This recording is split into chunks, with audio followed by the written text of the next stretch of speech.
This was necessary for establishing credibility and trust in the new government after 5 years of mismanagement and overindulgence by the previous administration. We faced very difficult and challenging circumstances. Our public finances had been eroded by the collapse of oil and gas prices in 2014, coupled with declining oil and gas production. Further, $6 billion left in credit to the government's bank account at the central bank just prior to the May 2010 election had been consumed by reckless spending, and our overdraft maxed out, resulting in depletion of the government's available cash advances by $15 billion. A further $14 billion had been siphoned out of the National Gas Company's bank account and used to award questionable construction and equipment supply contracts at inflated prices. Yet in the face of a clearly imminent financial crisis, where revenues from petroleum plunged by $10 billion between 2014 and 2015 and continued to spiral downwards as the 2015 election approached, with oil prices collapsing from $103 per barrel in June 2014 to as low as $43 per barrel in March 2015, the general election year. Annual budgetary expenditure under the previous administration reached an unsustainable all-time high of $63 billion, an increase of 37% over the 2010 level. In addition, we faced the almost impossible task of paying out $5 billion in back pay, an election gift from the previous government. Yet we persevered, Madam Speaker, and in so doing, as a strategy, we preserved as many jobs as possible, to the extent that despite our huge financial challenges, the number of employed persons has only decreased marginally over the last 3 years. By 2015, real economic activity had become volatile and weak. The new PNM government had to move immediately to stabilize the economy, stop the downward spiral, and create sustainable growth and true national development.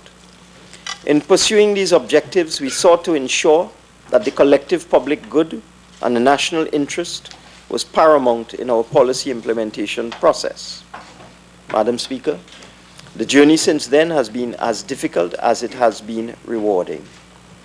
Despite the drastic decline in government revenue, we have managed to keep the country afloat by taking decisive and sensible action without crashing the economy and without engaging in a massive devaluation of the Trinidad and Tobago dollar.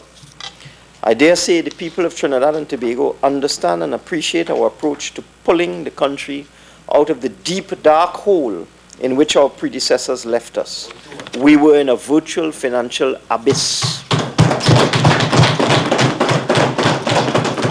In a calm and collected manner, we are continuing to repair the damage to our fiscal accounts through a mix of revenue-raising measures and targeted and efficient cuts in transfers and subsidies and goods and services. We have reversed the decline in the economy, and in so doing, we've ensured that the welfare and the standard of living of our citizens are not unduly impaired. Our reforms at modernizing the budget process, making tax administration more efficient, strengthening accountability for public expenditure, and re-establishing medium-term fiscal planning have succeeded in containing expenditure at sustainable levels. This growth-inducing environment is facilitating the achievement of macroeconomic stability and confidence in the local economy, a key condition for ensuring that the recovery takes hold in the non-energy sector. What is truly remarkable, however, is the fact that the country is now functioning with an annual budget of approximately $50 billion, $13 billion less than the amount spent by our predecessors in 2014.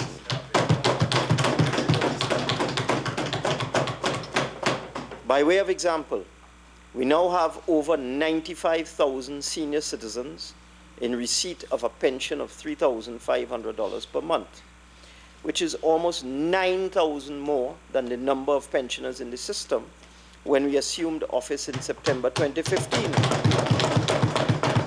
In our first year, we also increased the cap for persons in receipt of both the National Insurance System pension and the senior citizen pension, from $4,500 to $5,000 per month. In fact, while reducing expenditure from 63 billion to 50 billion, we have actually increased the annual expenditure by 700 million on senior citizens' pensions in the last 3 years. This is but one example of how we have managed to preserve and improve social benefits and cushion the effects of the recession while stabilizing the economy and cutting out waste and unnecessary expenditure. But we must ask the question, where did that extra $13 billion go? What did our predecessors do with it? What did they spend it on? Clearly, a lot of those billions in over-expenditure were wasted or misappropriated or simply given away. I am pleased to say that our vision for this country, as articulated in our 2015 manifesto, is being realized. In fact, with higher energy production, together with moderately higher energy prices, and sound and stable macroeconomic conditions, the economy has returned to positive growth in 2018 and is projected to remain so over the medium term. Madam Speaker, it is with great pleasure that I can announce that after several years of economic stagnation, the Trinidad and Tobago economy is projected to grow in real terms by 1.9% in 2018.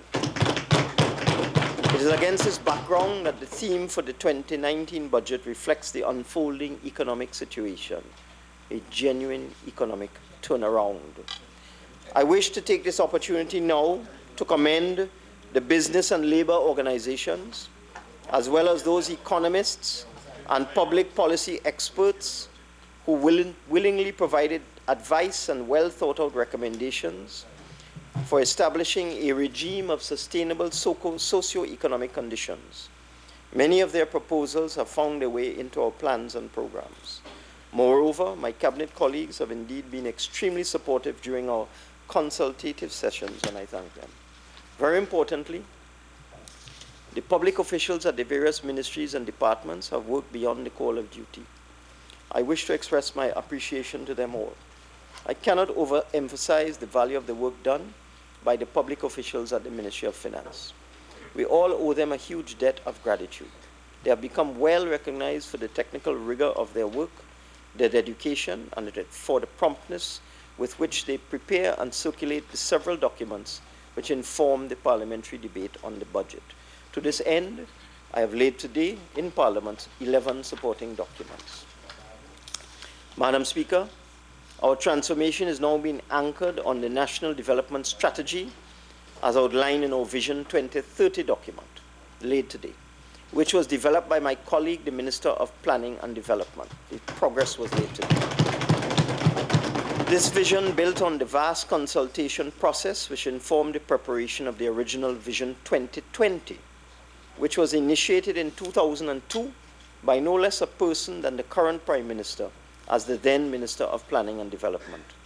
I wish to remind honourable members that the consultative process at that time involved over 80 national consultations and contributions of 27 subcommittees comprising academia, the public and private sectors, and civil society. In keeping with the times, we have modified Vision 2020, creating in the process Vision 2030. Vision 2030 represents a compelling response to the extraordinary challenges now facing this country. It is now informing public economic policy in 9 areas, and we are actively pursuing policy reforms for 1, expanding exports and increasing foreign exchange earnings and employment; 2, solving and preventing crime; 3, reversing non-progressive values, attitudes, and behaviors such as low productivity and poor work ethos; 4, undertaking constitutional and institutional reform; 5, addressing the impact of shale gas, alternative energy sources, and lower gas reserves and production. 6, discouraging the culture of dependency and sense of entitlement among the population. 7, ensuring effective and efficient public service delivery and implementation of development interventions and measurement of results. 8, transforming the existing growth model into one which is environmentally friendly while addressing climate change, including reducing greenhouse gas emissions and building resilience to its adverse impacts. And finally, protecting and sustainably using our environmental resources. These challenges are comprehensive in scope, and they cut across most areas of national policy. We are in no doubt that our current efforts to implement Vision 2030 are transforming our culture, values, and attitudes and macroeconomic policy making. We are laying the framework to a new era of prosperity. Further, recent strategic confidence-inducing developments will make our transformation an assured reality. By way of example, I refer to 6 major game changers. 1, strengthening our gas-based economy.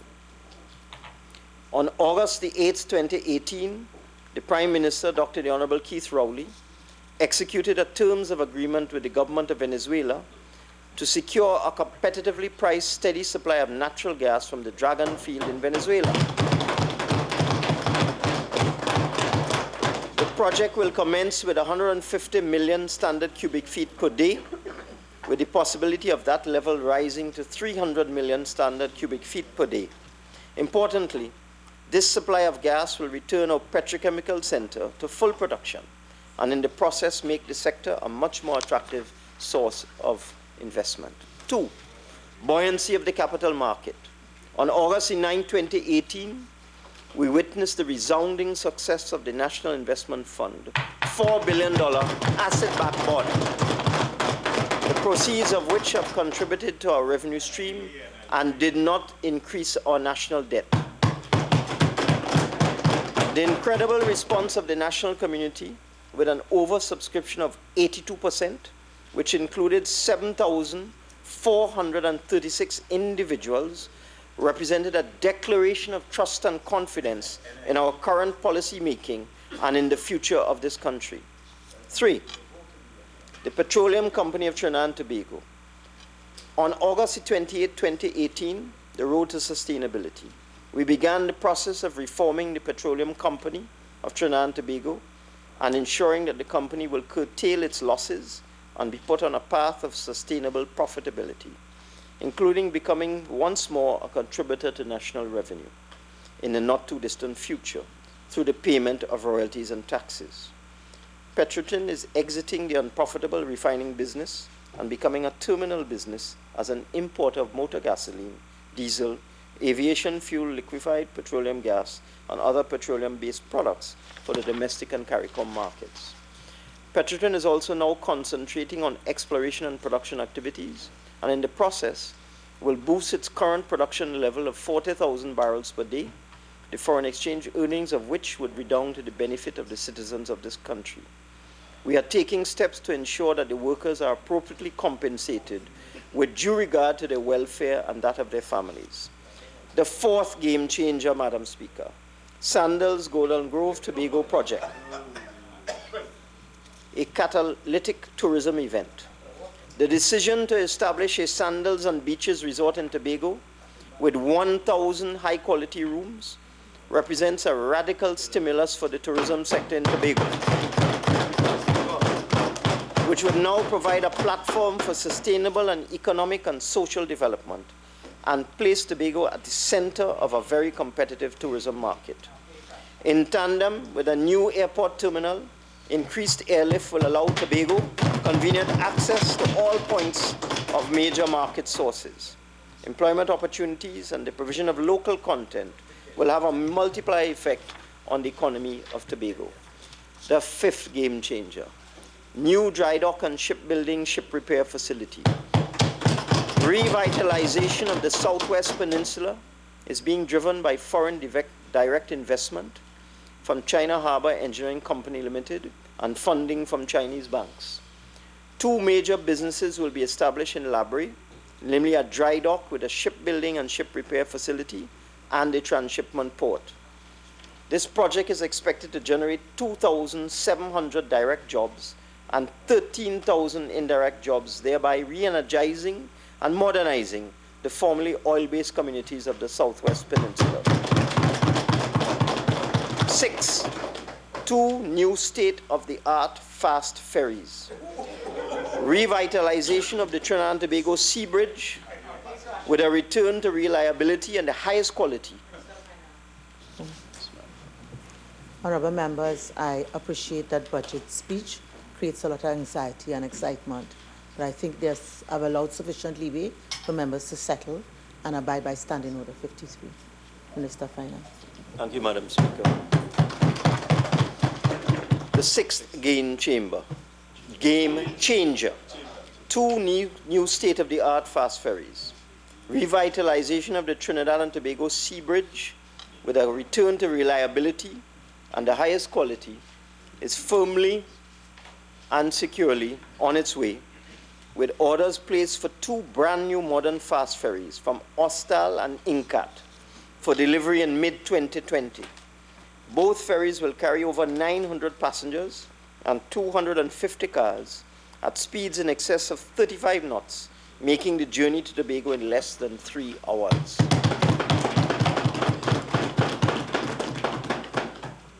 Madam Speaker, I wish to briefly turn my attention to the developments in the global economy as they impact Trinidad and Tobago. Indeed, we are encouraged by the strengthening of the global economic recovery as well as with the outlook for the next 2 years. Global growth is projected to reach 3.8% in 2018 and 3.9% in 2019. As the global upswing has taken root, oil prices have been rising and improving the growth outlook of commodity producers, including Trinidad and Tobago. Largely reflecting supply shortfalls, global oil prices kept advancing upwards this year, despite the decision of OPEC and non-OPEC oil producers to raise oil production by about 1 million barrels per day from current levels, thereby correcting the undershooting of the November 2016 group oil production target. Oil prices are now projected by reputable international institutions to remain stable in the short term and to average $68 per barrel in 2018 and 2019. Indeed, the United States Energy Information Administration, or EIA, which is the statistical and analytical agency within the U.S. Department of Energy, has estimated in its short-term energy outlook that West Texas Intermediate, WTI oil, will average $67.36 per barrel in 2019. Similarly, the World Bank is now forecasting a WTI oil price of $67.40 in 2019. Added to this, we also recognize that declining capacity in Venezuela and U.S. sanctions on Iran may pose difficulties for the OPEC group to deliver on agreed upon production increases on a consistent basis, thereby leading to further increases in oil prices over the medium term. Madam Speaker, we are now witnessing a welcome upturn as the economy enters a growth and development phase. This is being facilitated by global growth, the recent recovery in world oil markets, and by increased natural gas production in Trinidad and Tobago. However, we are not out of the woods yet, and our economy is still vulnerable to external shocks. For example, recent protectionist sentiments and import restrictions imposed by major trading nations represent a significant challenge to global growth prospects. Our return to growth, driven initially by energy sector developments, is being reinforced in the non-energy sector through the spillover effects from the energy sector and from significantly improved macroeconomic conditions. We have taken decisive action to achieve these conditions, including adopting a mix of expenditure containment and revenue-raising measures. We are ensuring that the non-energy sector is able to grow, and as far as possible, to ensure the recovery becomes broad-based and secures enduring gains in the living standards of our citizens. Through careful management of the exchange rate and other strategies, we have contained inflation to historically low levels. Indeed, the inflation rate in Trinidad and Tobago was recorded at 1.0% in August of 2018. However, it should be noted that the inflation rate in this country has averaged 7.2% over the last 50 years, with a high of 24.5% in 1974. Our current inflation rate is among the lowest in the world and significantly lower than the 2018 average of 4.5% for all Caribbean countries. I'm also pleased to report that growth has resumed in the energy sector with a 2.2% growth rate in 2018, as a range of projects have materialized and boosted gas production levels from an average of 3.37 billion standard cubic feet per day in 2017 to an average of 3.80 billion standard cubic feet per day in 2018. Madam Speaker, our approach to the requirements of adjustment in the context of new realities and circumstances facing us is particularly significant. Adjusting a structurally unsound economy represents a substantial challenge. We approach the policy choice utilizing an appropriately sequenced suite of tax and expenditure measures to ensure that our labor-intensive, non-energy sector was broadly protected. As a result, Madam Speaker, believe it or not, the manufacturing subsector grew by an astonishing 7.3% in 2018, contributing to a significant increase in non-oil revenue from 32.9 billion in 2017 to 35.2 billion in 2018. The unemployment rate is now in the vicinity of 5%, not substantially different to those rates which existed in the 2011 to 2015 period, when conditions were much more buoyant and resilient. Madam Speaker, since our assumption of office in September 2015, we have been adjusting the economy to cater for lower oil and gas prices, lower production volumes, and reduced revenue from the decline in national incomes.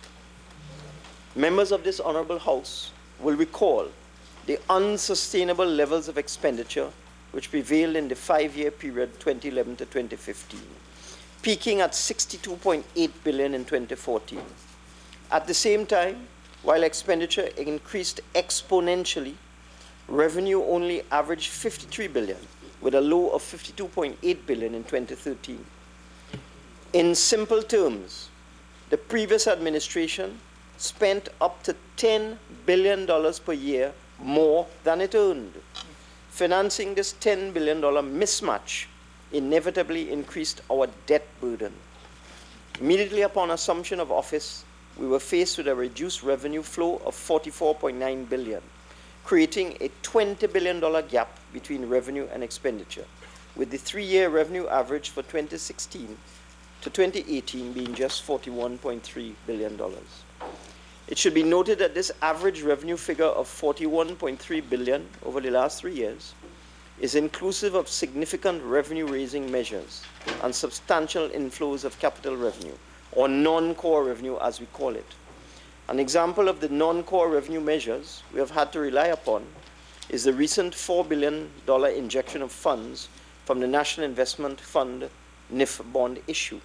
This has been accounted for in our books as profits from state enterprises, since we created a new state enterprise, the NIF Holding Company, to hold assets recovered from the CLICO group of companies, including Republic Bank and Angostura shares. Through prudence and careful financial management, we have been able through a well-targeted expenditure screening and reprioritization process, including an initial rationalization of transfers and subsidies, to bring expenditure to a realistic level, reaching a projected 49 billion in 2018, 22% below the peak level of expenditure generated in 2014 by the profligate administration which preceded us. The new expenditure base of approximately 50 billion, as opposed to the 60+ billion of the past, is being achieved in line with the actual revenue potential of the country which is being addressed through our fiscal consolidation program. This program is achieving the objective of consolidating expenditure without unnecessary disruptions in the unemployment rate. It was in the context of the overarching domestic economic and global conditions that we formulated the previous 2018 budget, predicated on price assumptions of oil at US $52 per barrel and gas at US $2.75 per MMBTU. We established an expenditure profile of 50.5 billion, including a capital expenditure program of 5.1 billion. During the course of the 2018 fiscal year, we have continued the process of fiscal consolidation, reducing the expenditure level to 48.9 billion. Through various revenue-raising measures, we have been able to achieve revenue of 42.7 billion in 2018, with a fiscal deficit of 6.2 billion, or 3.9% of GDP, well within the established norms for sustainability and moving the economy into long-term fiscal health. Well done. I turn now to the public debt. Madam Speaker, this approach to adjustment has kept our net public sector debt now at 60.9% of GDP, including external public debt at 17% of GDP at a sustainable level and within internationally acceptable benchmarks. Importantly, our liquid assets held as external reserves in an amount of US 7.7 billion and in the Heritage and Stabilization Fund in an amount of US 6 billion as at September 25, 2018, more than covered the external debt of US 3.7 billion of the central government. Balance of payments. Our external accounts are improving under the influence of our fiscal consolidation efforts and rising gas production and oil prices. The external current account is strengthening, primarily due to an uptick in energy exports and a net outflow on the financial account that has now turned into a net inflow. In 2018, our liquid external assets remain healthy, with gross official reserves covering over 8 months of imports of goods and services, with the Heritage and Stabilization Fund close to US 6 billion and over US 400 million in external reserves in commercial banking institutions. Further, the decline in external reserves, an inevitable outcome of our deliberate strategy of protecting our exchange rate, is slowing down. We are now finding that the central bank's bi-monthly foreign exchange intervention is becoming increasingly effective, with reduced delays for import needs and for the settlement of bills for inputs into the private sector production processes. Availability of foreign exchange is improving, and with a stable exchange rate, appropriate incentives are being provided for our producers to consolidate the emerging growth in the non-energy sector. May I mention at this stage that several analysts warned us in 2015 that if we did not immediately devalue the dollar to TT dollars 10 to US dollars 1, our foreign reserves would have evaporated within a year. However, this calamity did not materialize. We have kept the TT dollar at an appropriate rate and carefully managed the supply of foreign exchange to the extent that we still have over 8 months of import cover. Compare this to nearby Barbados, which has less than 2 months of import cover. I turn now to the National Investment Fund. Madam Speaker, I wish to take this opportunity to express the appreciation of this government to all those who contributed to the success of the unique public offering of the 4 billion asset-backed National Investment Fund, NIFFON. It was the first of its kind in Trinidad and Tobago, and the highest amount of resources ever mobilized through a public offering. Its success has been no doubt due to the technical skills and competence of the public and private sector officials, including consultants, who worked tirelessly and selflessly to conceptualize the form and shape of the instrument so as to secure the widest possible participation in the bond offering. This was effected through the issuance of an investor-friendly prospectus supported by a well-targeted marketing and advertising campaign. It was no surprise to us that the regional rating agency, the Caribbean Information and Credit Rating Services Limited, or CARICRIS, assigned a good investment grade rating to the National Investment Fund bond, thereby improving its attractiveness. Within this framework, the public response to this new instrument, the largest single domestic bond offer in the history of our capital market, was as compelling as it was resounding. Our citizens understood the attributes of the asset-backed corporate bond issued by the National Investment Fund holding company. The $4 billion bond was backed by the assets of blue-chip companies with a record of sound financial performance. In the view of the public, and in truth and in fact, this bond did not in any way resemble the puerile description made by the leader of the opposition of the National Investment Fund bond offer as a Ponzi scheme. Knowledgeable members of this Honorable House will be aware that a Ponzi scheme is a form of fraud which lures investors based on imaginary assets and fictitious returns. The National Investment Fund was the complete opposite of that, which is why so many of our citizens, including many persons who would normally support the other side, ignored the empty theatrics of the opposition leader and invested heavily in the National Investment Fund. On September the 4th, 2018, the asset-backed National Investment Fund bonds began to trade on the Trinidad and Tobago Stock Exchange. I wish to point out that the incorporation of the National Investment Fund holding company and the issue of the NIF bonds enabled the government to monetize certain assets previously held by Colonial Life Insurance Company and Clico Investment Bank in liquidation. This became possible due to the repayment of the debt owed to the government of the Republic of Trinidad and Tobago by Clico and CIB in liquidation arising out of the bailout of Clico in 2009. Additionally, government transferred to the National Investment Fund the total shareholding of Trinidad Generation Unlimited, TGU, which was held by the Union Estate Electricity Generation Company Limited, a fully owned state enterprise. The $4 billion generated through the monetization of those assets has assisted in the non-debt funding of the fiscal accounts in 2018, but a more important public policy objective was achieved. We witnessed the participation of a wide cross-section of the citizens of Trinidad and Tobago in the public offering. It was only right that our citizens benefit from the monetization of the debt repayment, bearing in mind that public resources were utilized for the Clico bailout.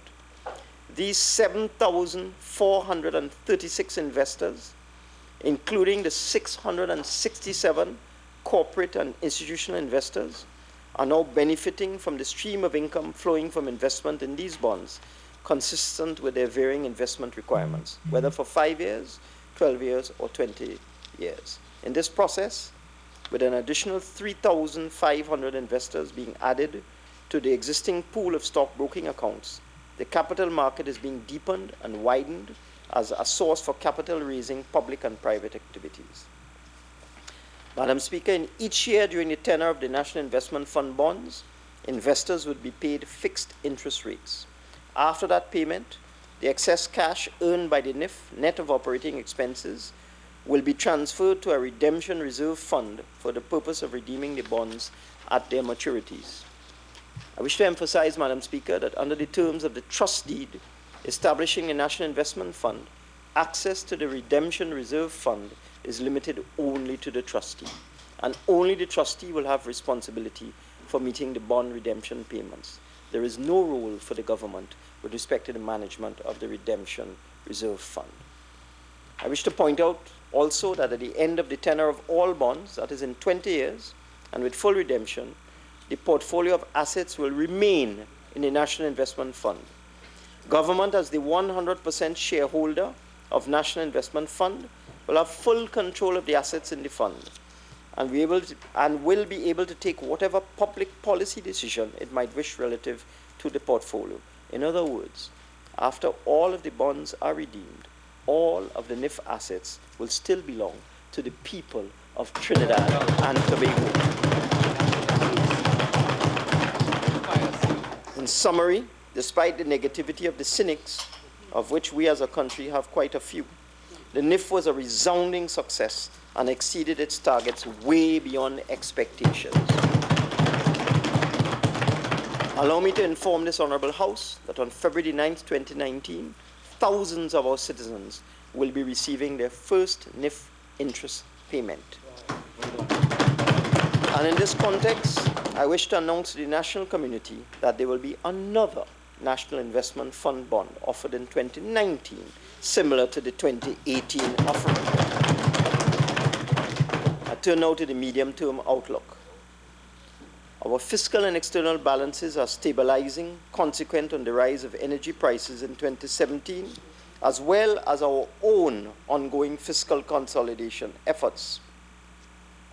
However, we are ever mindful of the impact of the volatility in energy prices, with the level and direction of change difficult to predict. We are now improving our capacity to strengthen our current fiscal planning framework, consistent with the Vision 2030 objective of making a more comprehensive framework for policy making.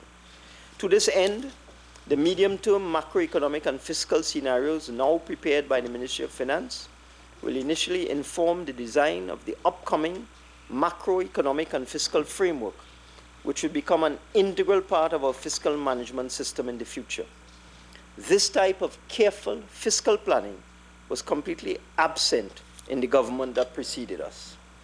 Madam Speaker, the new fiscal strategy will strengthen multi-year fiscal discipline and allow the government to consider both the short and medium-term impact of policies.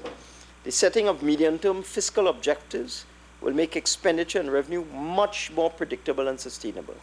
Importantly, it will provide early warning signals about fiscal sustainability and looming fiscal risks to ensure that timely policy action is taken when required.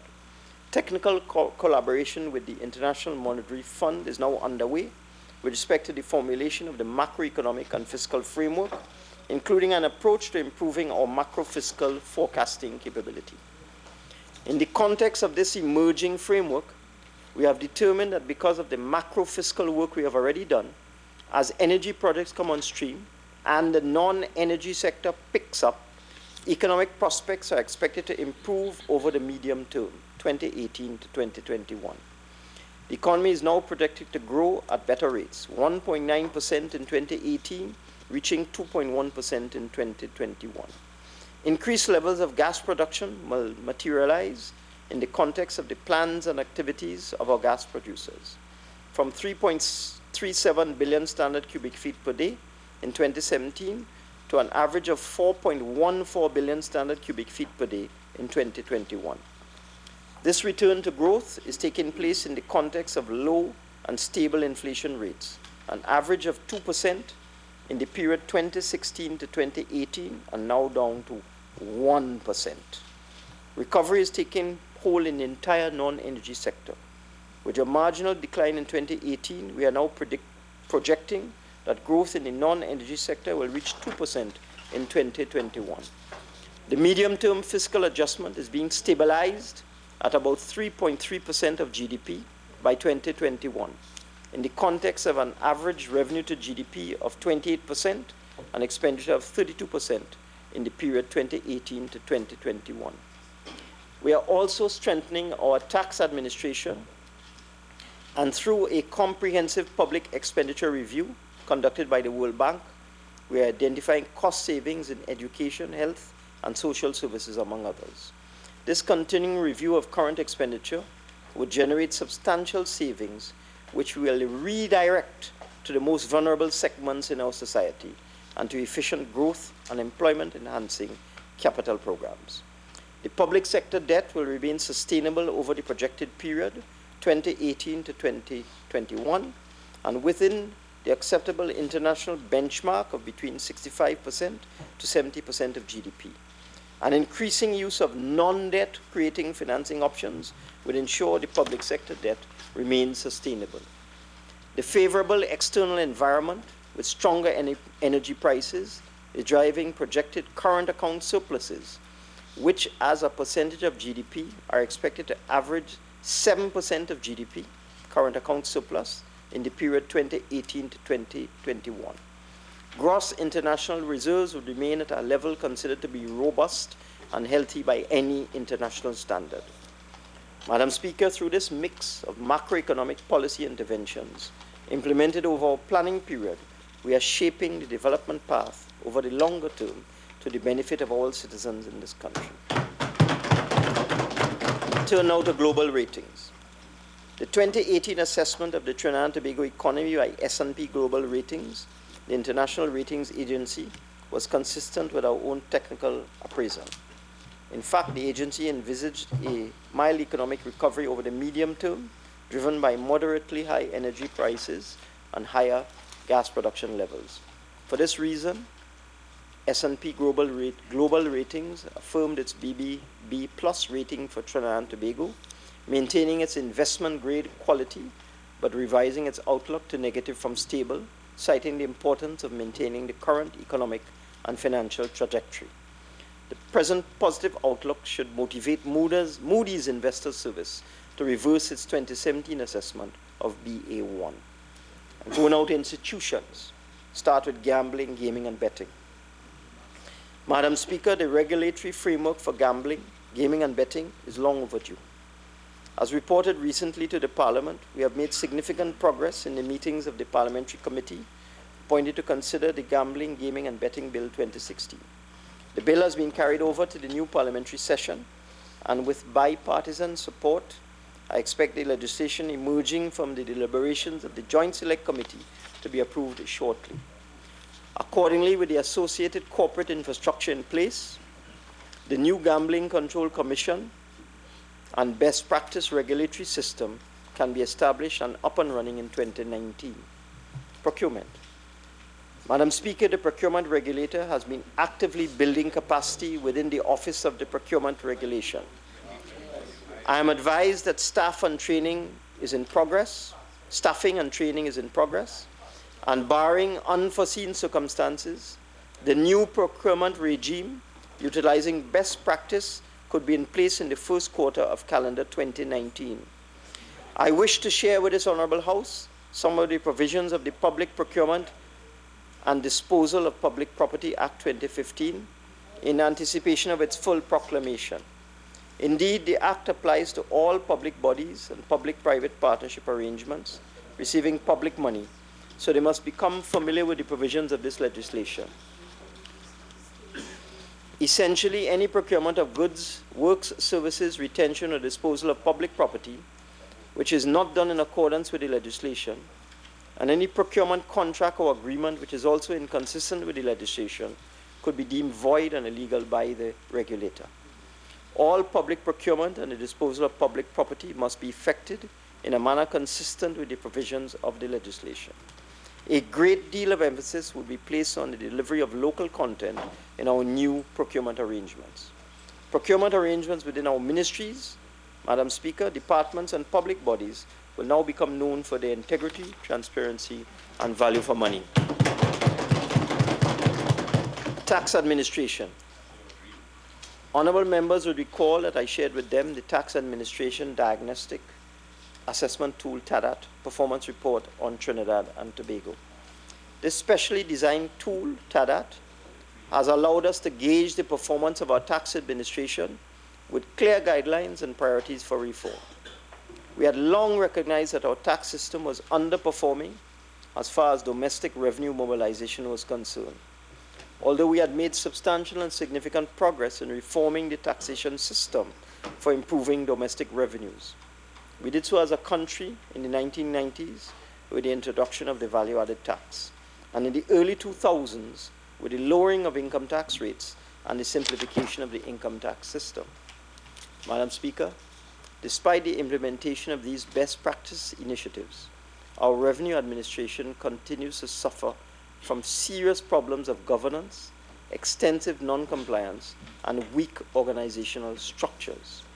The TADAT assessment was informed by 28 high-level indicators critical to tax administration performance. The Board of Inland Revenue received the lowest mark in the 4-point scale for 17 or 61% of the 28 indicators. The recommendations from this report are guiding our tax reform and modernization agenda. With technical assistance from the International Monetary Fund, we're expanding training and other capacity initiatives for the staff of the revenue authorities. Our aim is to ensure that the revenue base generates the collection of potential revenue as we improve the quality of service to the taxpaying community of these countries. These activities will be enhanced as the staff transitions to the proposed Trinidad and Tobago Revenue Authority, which will provide fast and efficient quality service to taxpayers through simple, transparent, and up-to-date procedures. With respect to the Revenue Authority, we have made substantial progress in bringing the Trinidad and Tobago Revenue Authority to fruition. This major institutional reform will underpin our efforts to stem the revenue collection leakages now inherent at the levels of the Inland Revenue and Custom and Excise divisions.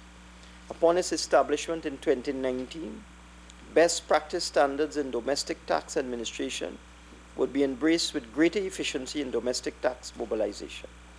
We would witness the full benefits of this reform in 2020 in the context of the full operationalization of the Trinidad and Tobago Revenue Authority. Property tax. Despite the many legal hurdles pursued by opponents to the property tax, we are making substantial progress in establishing the long-envisaged property tax regime. On June 8, 2018, the President assented to two pieces of legislation, the Property Tax Amendment Act 2018 and the Valuation of Land Amendment Act 2018. The anomalies which existed with these two pieces of legislation have been corrected.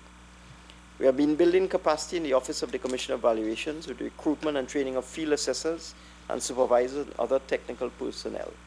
Recruitment of additional staff is continuing to accelerate the pace of work and the assessment of residential properties. And assessment of residential properties in the first instance has commenced with field visits to and inspections made of approximately 10,000 residential properties so far. The Valuation Division of the Ministry of Finance has been relocated to new premises in Barataria in the same location as our field assessors, thus providing the necessary supervisory oversight and guidance by senior public officers.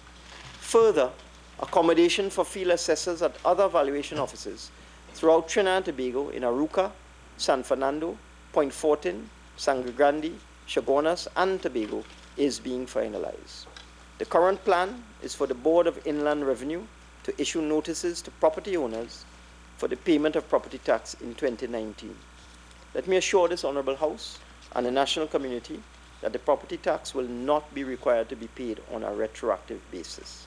The tax will only be implemented and collected in respect of calendar year 2019. Madam Speaker, we are also further strengthening our economic resilience through the provision of modern physical and social infrastructure such as highways, hospitals, ports, police stations, community centers, fire stations, and so on. I will give some brief details. Highways. Madam Speaker, our national highway grid is at varying stages of implementation, providing the national community with easier connectivity between urban and rural spaces, with potential opportunities for business and residential activity with job-creating opportunities.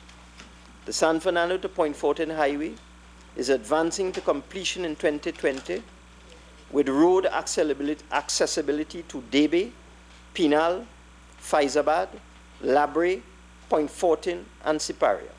On June 8, 2018, one segment of the 29-kilometer highway, Dumfries Roundabout to St. Mary's Bridge, was open to vehicular traffic.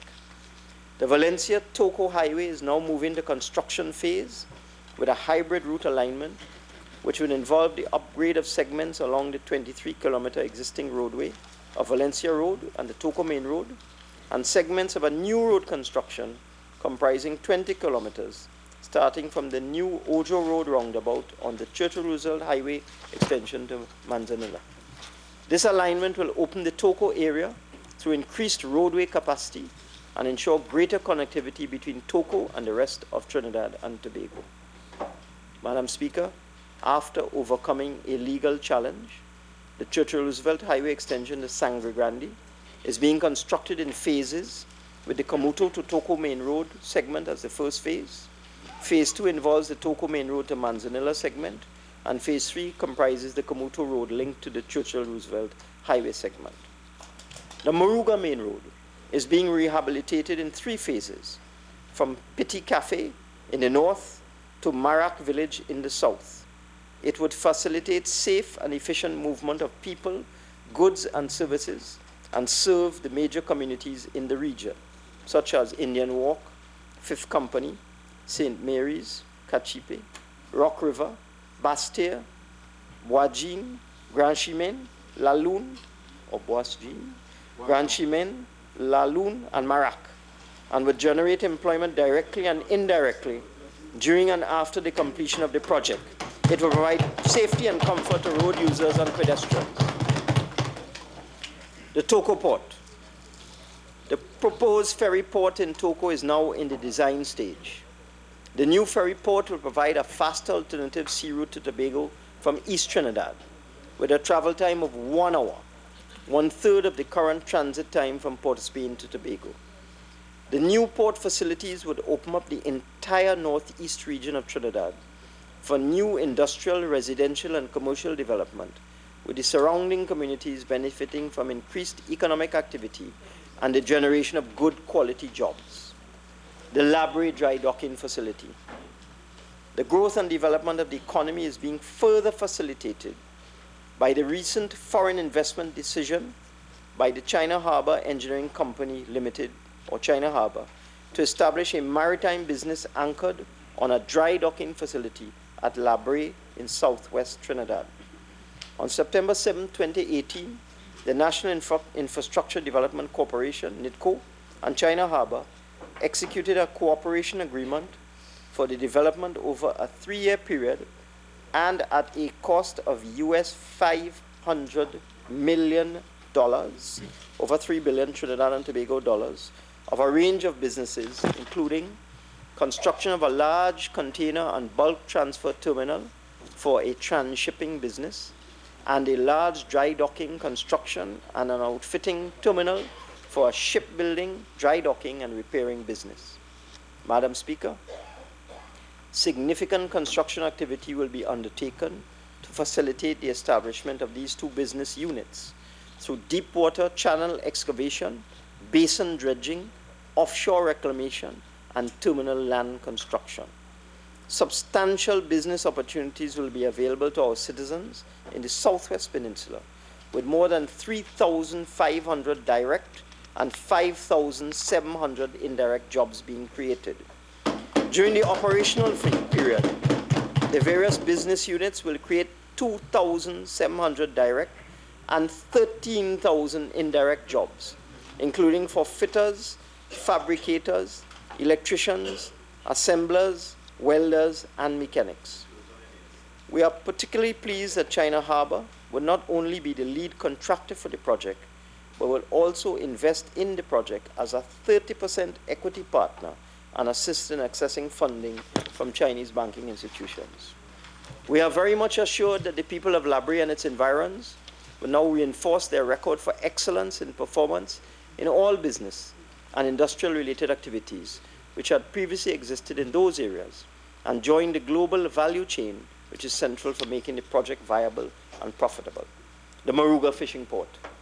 A new fishing port in Moruga and associated facilities is in the design stage and will include a network of facilities with an onshore component, including a modern fishing facility and an offshore component consisting of berthing and landing facilities. The rehabilitation of the Moruga Main Road will provide access to the fishing port and processing facilities. Maracas Beach. The Maracas Beach facility is a favorite site for visitors, both local and foreign. After the project was left virtually abandoned by the previous government, the main road alongside the beach has now been widened and upgraded, and parking is now available in a brand new car park for approximately 350 passenger vehicles, together with space for buses and maxi taxis. Accommodation for 31 vendors is now being provided in new modern booths, and the public now has access to an aesthetically pleasing, modern, safe, and effectively managed attraction of international standard. The San Fernando Waterfront.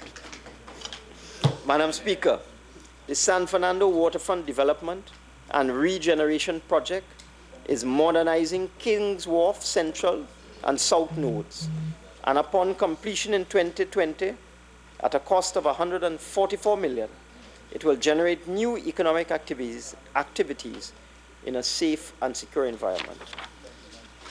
The project will involve, firstly, the reclamation of land at King's Wharf North at a cost of $57 million, with a target completion date of November 2020. Establishment of a small fishing facility and jetty along Hatters Beach.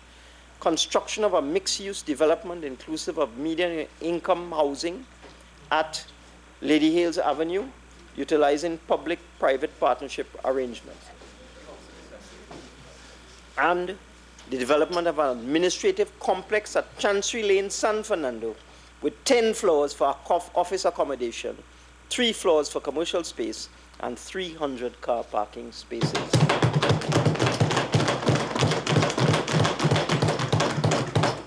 Skinner Park redevelopment. We are also restoring and upgrading Skinner Park as a host for sporting, cultural, and recreation activities in San Fernando and its environs. The redevelopment of Skinner Park will ensure that our national community will have access to the premier multipurpose complex, which will be used by schools and communities to host numerous sporting and cultural activities.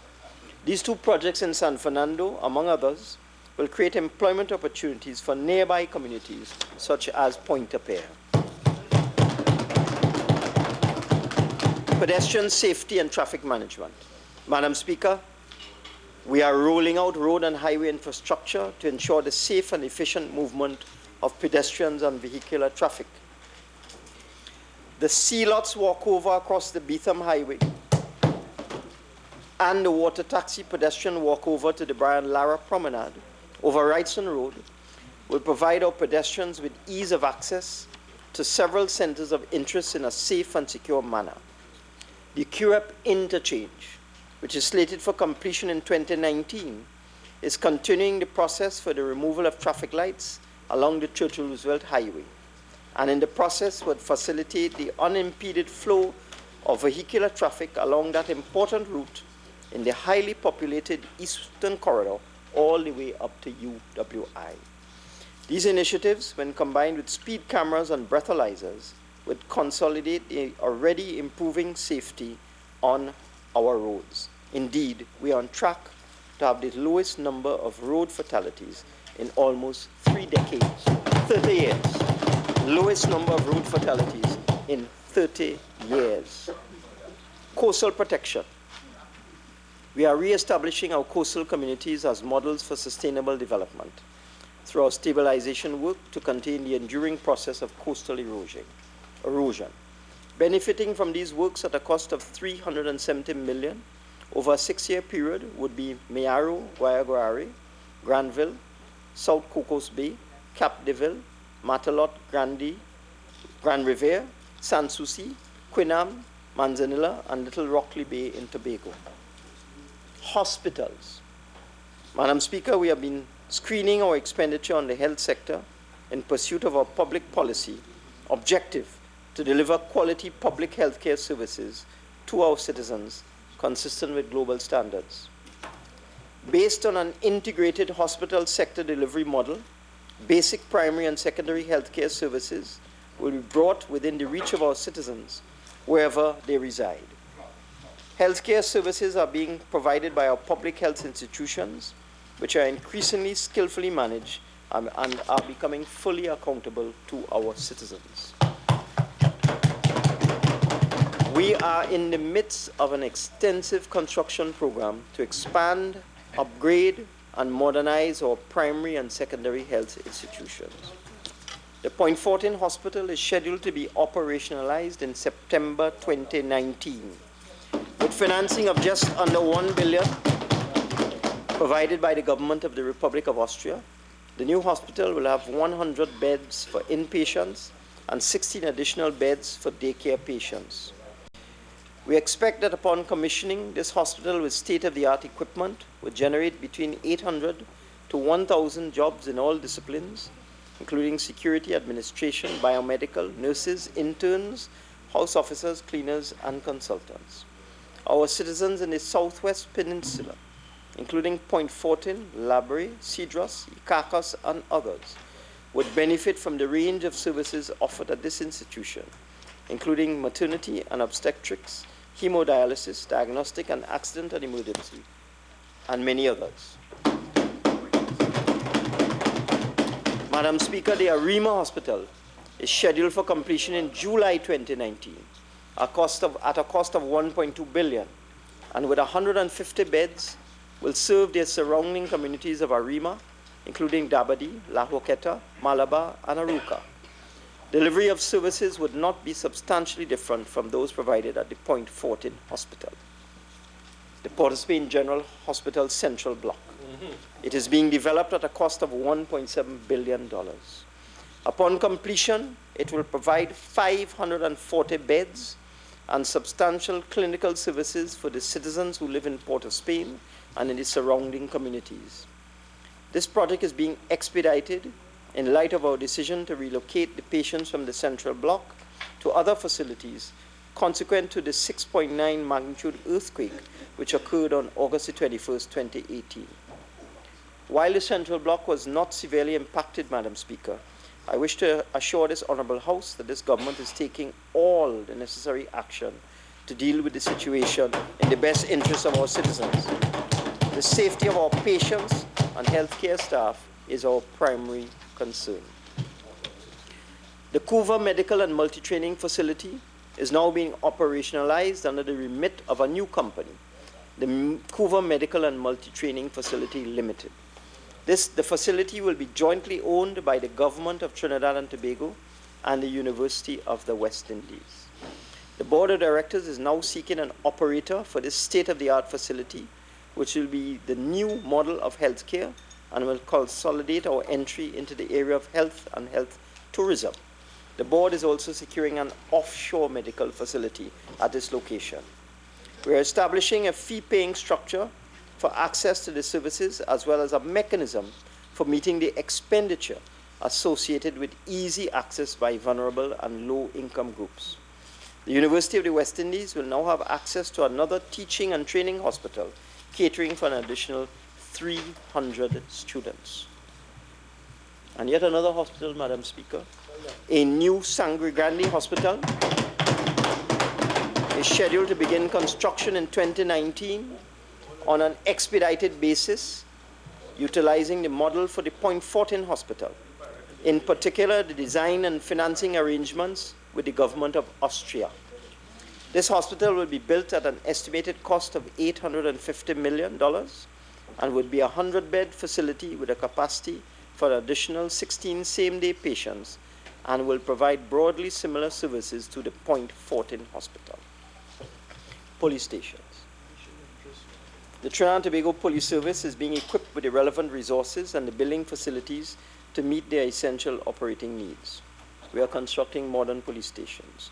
3 new police stations have already been completed and commissioned at Besson Street, St. Joseph, and at Maracas, St. Joseph. Besson Street at St. Joseph and at Maracas, St. Joseph. 5 police stations are moving to construction phase, Old Grange and Roxborough in Tobago, and Manzanilla, Matura, and Matlot in Trinidad. The Carenage and St. Clair police stations are also now in construction mode. Madam Speaker, our policy agenda is aimed at achieving high and sustainable economic growth. The government is playing an important role in establishing the necessary infrastructure and regulatory framework for businesses to foster and grow. The Exim Bank facility. The Exim Bank foreign exchange facility, which we established in 2018, is now fully operational. Consistent with its mandate to promote non-energy exports, the Exim Bank is now able to fund its foreign exchange account with US $100 million in the first instance to meet the foreign exchange requirements of certain qualifying non-oil domestic manufacturers. Applications which are now being processed are aligned with the export-driven plans of our domestic manufacturers, thereby consolidating investor confidence in our economy and at the same time contributing to the expansion and competitiveness of our non-energy base. Agriculture, financial support program. The Agriculture financial support program announced in the last budget is being launched, will be launched by the Honorable Minister of Agriculture, Land and Fisheries on Wednesday of this week, 2 days from now, in the farming community of Paramin, Maraval. The program will provide one-off grants of up to $100,000 for successful and approved agricultural producers with investment opportunities in a range of activities, including modern farming technology, research and product development, brand building, food safety compliance requirements, value-added initiatives, and energy-saving and labor-saving technology. An agro-incentive assessment committee will review proposals and select the agricultural producers. The committee will comprise officials from the Ministries of Agriculture, Land and Fisheries, and Finance, the Agricultural Development Bank, and the National Agricultural Marketing and Development Corporation. The Housing Construction Incentive Program. Through the recently introduced Housing Construction Incentive Program, we're encouraging private developers to construct homes with a view to expediting the supply of affordable housing for our low-income applicants. Participation in this program is available to any person, developer, or contractor who wishes to and has demonstrated an ability to finance, build, and sell housing units in accordance with the specifications and guidelines laid out for the Housing Construction Incentive Program, and who is prepared to construct housing units in accordance with the design specifications and prices fixed by the HDC. Under this policy, private developers can provide the lands, or the state could make the lands available with or without infrastructure.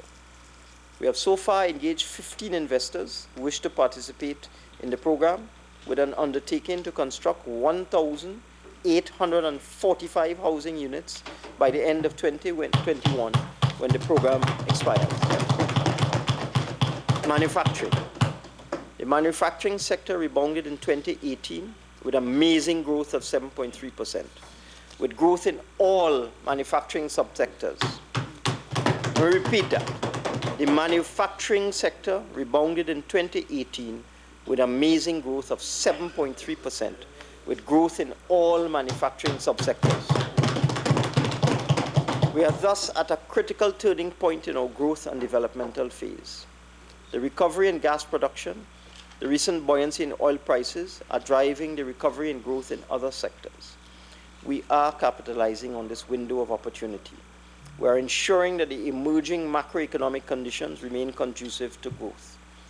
We are reforming the environment to facilitate the ease of doing business. We are rolling out infrastructure and ensuring that the local manufacturing sector has access to foreign exchange for its operational and import requirements, in particular in export-oriented businesses. We are taking steps to facilitate the establishment of new business clusters as part of a wider economic transformation program. We have identified 7 key national economic areas: financial services, maritime services, aviation services, fishing and fish processing, agriculture and agro-processing, software design and application, and the creative industries. And we are making progress, Madam Speaker.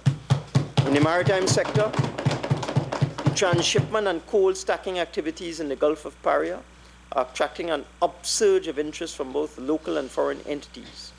These activities in the maritime sector do not require infrastructure, but generate significant employment.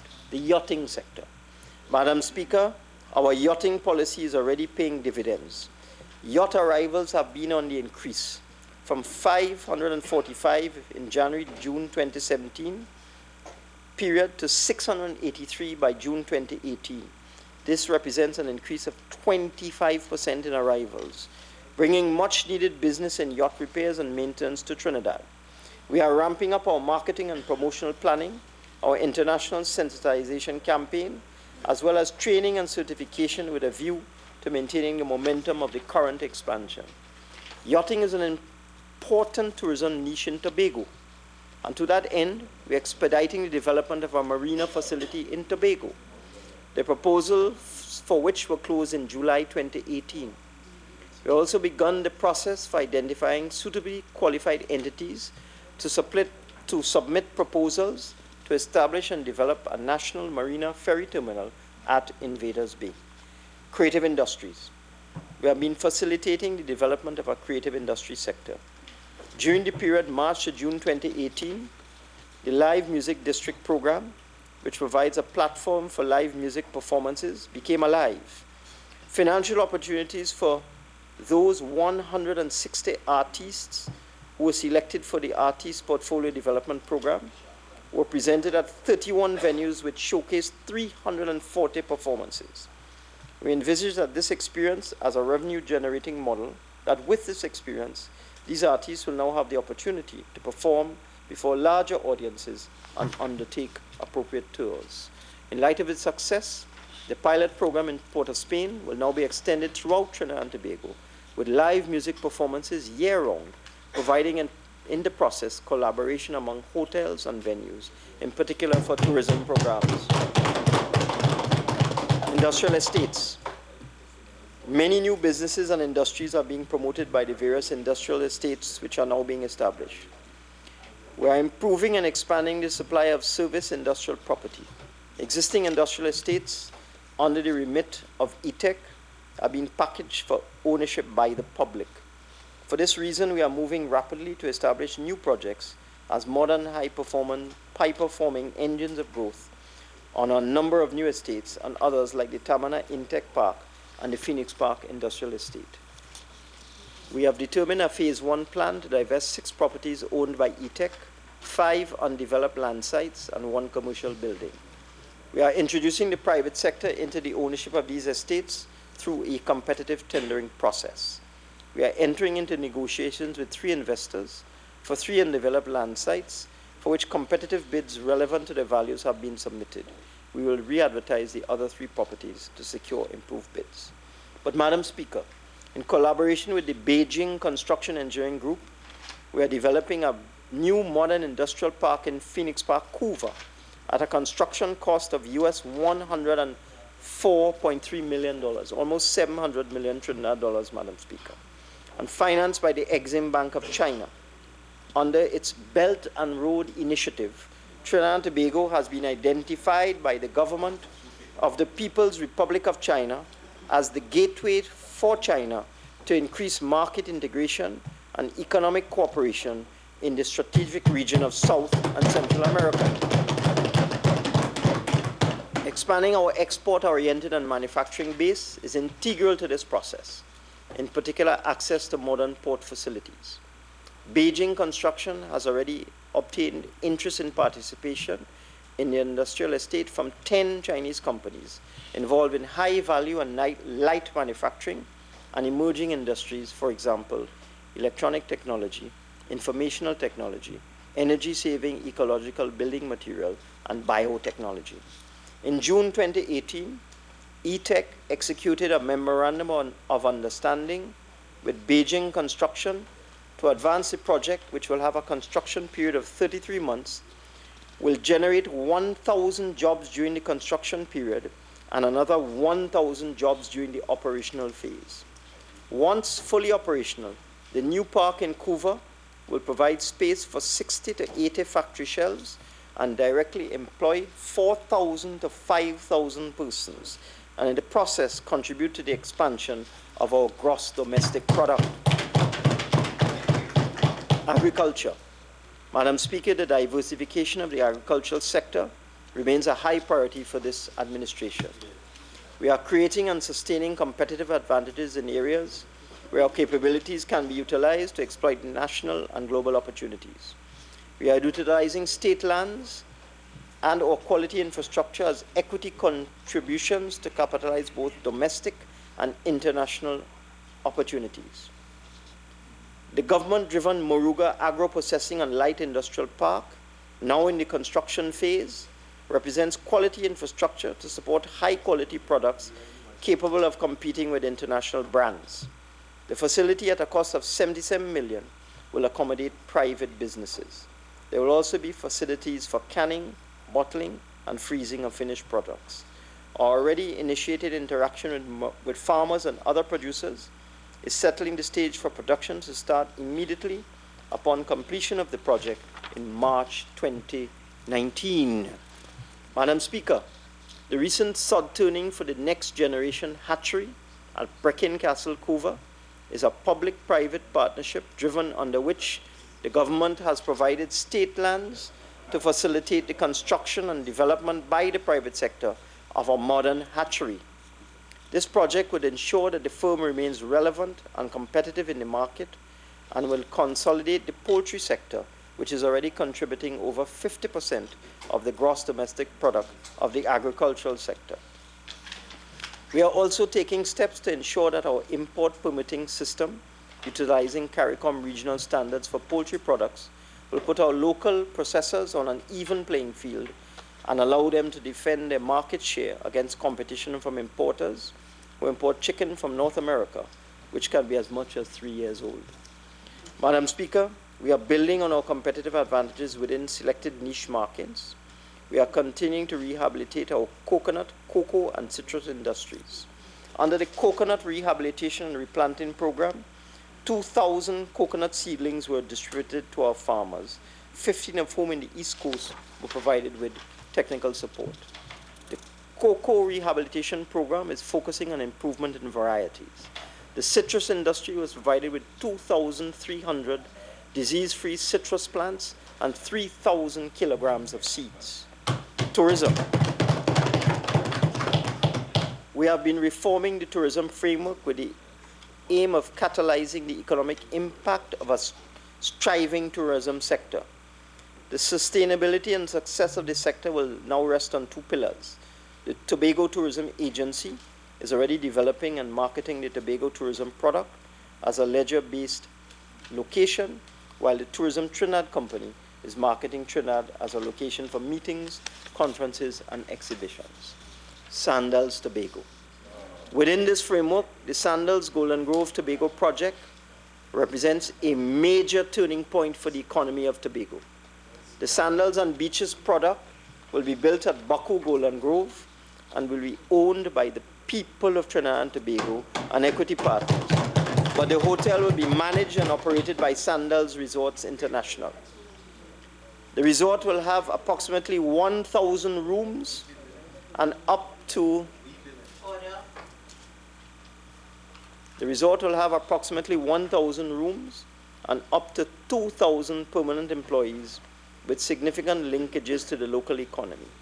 The economic impact of Sandals will be substantial, including estimated income to the government of US 80 million, or Trinidad and Tobago $480 million per year in taxes and other payments. The project will add significant value to the tourism industry as we continue our drive towards sustainable economic development and diversification away from oil and gas. The Magdalena Grand Beach and Golf Resort. We are at an advanced stage of securing an internationally recognized brand operator for the 198-room Magdalena Grand Beach and Golf Resort in the context of the December 31st, 2018 expiry of the lease to the existing operator. We are targeting operations and brands which would manage the hotel under a model which would deliver a combination of a European plan, with the guests having the freedom to explore local restaurants, shops and excursions, and an all-inclusive plan. We are being assisted by a Canadian-based company, CBRE Hotels, to secure an operator, and during the period September 10th to 14th, 2018, 3 investors conducted site visits in Tobago and submitted proposals on September the 22nd, 2018. With the contract expiry date of December 31st, 2018 for the existing operator, we are making tremendous efforts to have in place on January 1st, 2019, an internationally recognized brand manager for the Magdalena Grand Beach and Golf Resort. International Airport Tobago. The induced demand from the Magdalena Grand Beach and Golf Resort and the Sandals and Beaches Resort will attract a higher level of airlift. The construction of a new terminal at the A&R Robinson International Airport is being undertaken utilizing a build-own-lease transfer model and would involve all airside infrastructure works, inclusive of apron, taxiway, and aircraft parking, a new car park, a new access road, and modernization and upgrade of the existing terminal. The new terminal building will support much higher levels of airlift and international demand and bring tremendous benefits for the Tobago economy. The project is expected to be completed by the end of 2020. ANC Bridge. We are well aware that the Tobago hotel industry is very dependent on the market based in Trinidad. Caribbean Airlines Limited has been strengthening the air bridge. The fast ferry, the TT Spirit, is now being joined by the Galleon's Passage to improve the sea bridge, which the Minister of Works and Transport has advised will make its first official commercial journey to Tobago within the next 7 days. The current fleet will be further strengthened with the securing of 2 brand new state-of-the-art fast ferries scheduled to arrive in mid-2020.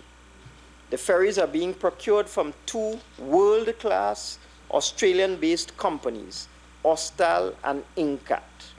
One fast ferry will have a capacity of 926 passengers and 250 cars and trucks, and is designed to sail at a speed of 37.5 knots per hour. The second ferry will have a capacity for 1,000 passengers and 357 cars and trucks with a speed of 39.5 knots per hour. Both ferries will make the trip to and from Tobago in 2.5 to 3 hours. Madam Speaker, we are already realizing gains from some of the measures which we have put in place to strengthen the tourism sector. We have been collaborating with cruise lines, resulting in an increase in cruise passenger arrivals to 126,392 in the current fiscal year from 48,878 in fiscal 2017. That is a 200% increase, Madam Speaker. We have been upgrading the facilities at our beaches, including drainage, car park facilities, installation of solar lighting, CCTV cameras, and new vendor booths. We have approved applications for 8 operators under the Trinidad and Tobago Tourism Accommodation Upgrade Project. And I'll turn to energy. Recent developments within the energy sector, including the gas agreement with Venezuela, expanded exploration and production activities by our upstream. 53E, please. We can hardly hear the Minister. Honourable members,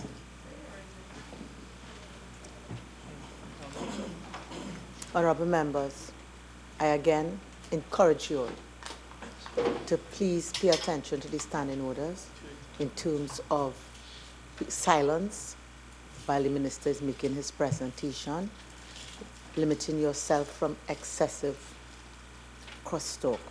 I will not want to rise again. Minister. Thank you, Madam Speaker. Recent developments within the energy sector, including the gas agreement with Venezuela, expanded exploration and production, activities by our upstream producers, and the reform of the Petroleum Company of Trinidad and Tobago, are bringing greater clarity to the future of the sector and are ensuring that the sector operates at full potential and without leakages. And are ensuring that the sector operating at full potential and without leakages will provide the national economy with the resources required for transforming the economy, putting the economy on a trajectory of sustained growth and development, and contributing to our sovereign wealth fund. Gas production has been increasing with an annual average of 3.80 billion standard cubic feet per day in 2018, and with projected increases to 3.94 billion standard cubic feet per day in 2019, 4.05 billion standard cubic feet per day in 2020, and 4.14 billion standard cubic feet per day in 2021. These average production data are being driven by enhanced activities among our major oil and gas upstream producers, who continue to view Trinidad and Tobago as an attractive environment for investment and to continue to find and recover energy resources more safely and efficiently. Let me share with this Honourable House some of the projects which are in the pipeline. BP Trinidad and Tobago announced an investment program of US $8 billion over the next 10 years, has in place 9 projects, including Juniper, now fully operational, Angeline to come on production in first quarter 2019, the Cassia gas compression project to begin operation in 2020, the Trinidad Regional Offshore Compression Project to come to an end in 2021. Exploration drilling will be taking place in the period 2019 to 2021, and future field developments will be taking place from 2023 and beyond. EOG Resources will begin in 2019 a major exploration and development drilling program. Shell Trinidad and Tobago is focusing on 3 major projects: drilling and production in Starfish, development drilling and production in Dolphin Field, and development drilling in Block 5C, Bounty and Endeavour. The first 2 have already commenced. BHP Billington, BHP, has in place a development program with gas supply to be maintained to the National Gas Company at 340 million standard cubic feet per day for the next 2 years, and development of Block 3A expected to begin production in 2023. De Novo will commence production before the end of 2018. Madam Speaker, in addition to the turnaround in domestic gas production, we have concluded the commercial negotiation for the sale of gas from the Dragon Field in Venezuela. A pipeline to be built at a cost of $1 billion will be owned in a joint venture company between the National Gas Company and Shell Trinidad. The pipeline will transport the natural gas from eastern Venezuela to the Hibiscus platform off the north coast, which is owned by Shell Trinidad. The revival of the sector will be sustained as we move to conclude arrangements for cross-border gas in the Lauren Manatee fields, which straddle the maritime borders of both our countries. These fields have an estimated 10.25 trillion cubic feet of gas, of which 26% belongs to Trinidad and Tobago and the residual 74% to Venezuela. Our upstream producers have reversed the decline in our gas production and are returning the gas supply to peak levels of approximately 4.1 billion standard cubic feet per day, thereby keeping the petrochemical plants and LNG trains at full operational and efficient levels. The methanol to dimethyl ether DME complex being established by Caribbean Gas Chemical Limited with majority ownership by Mitsubishi Chemical Holdings Corporation is at an advanced stage of completion, with commercial operations slated for the first quarter of 2019. The complex has the capacity of 1 million metric tons of methanol per annum and 20,000 metric tons of DME per annum. And exports will generate substantial foreign exchange and economic activity in the area. There are approximately 1,700 workers currently on the job site, with approximately 500 from defense line communities, in particular from Labrie, Point Fortin, Faizabad, Palo Seco, Pinal, Siparia, Gasparillo, and Marabella. 2 additional downstream gas projects in aluminum production are programmed for the Southwest Peninsula, with production of a number of finished products for use in the automotive sector and as inputs for electrical infrastructure. And in the construction phase, 1,000 direct jobs and 3,000 indirect jobs will be created. With increased upstream activity backed by expanded energy-related investments, crude oil and associate condensate have been trending upwards. Increased drilling has been taking place, as well as the issuing of licenses for new acreage, and a competitive bid round for 6 shallow water blocks is being offered. Over the period 2019 to 2021, production of crude is expected to rise to 77,500 barrels per day, contributing significantly to increased economic activity, exports, revenue, and foreign exchange.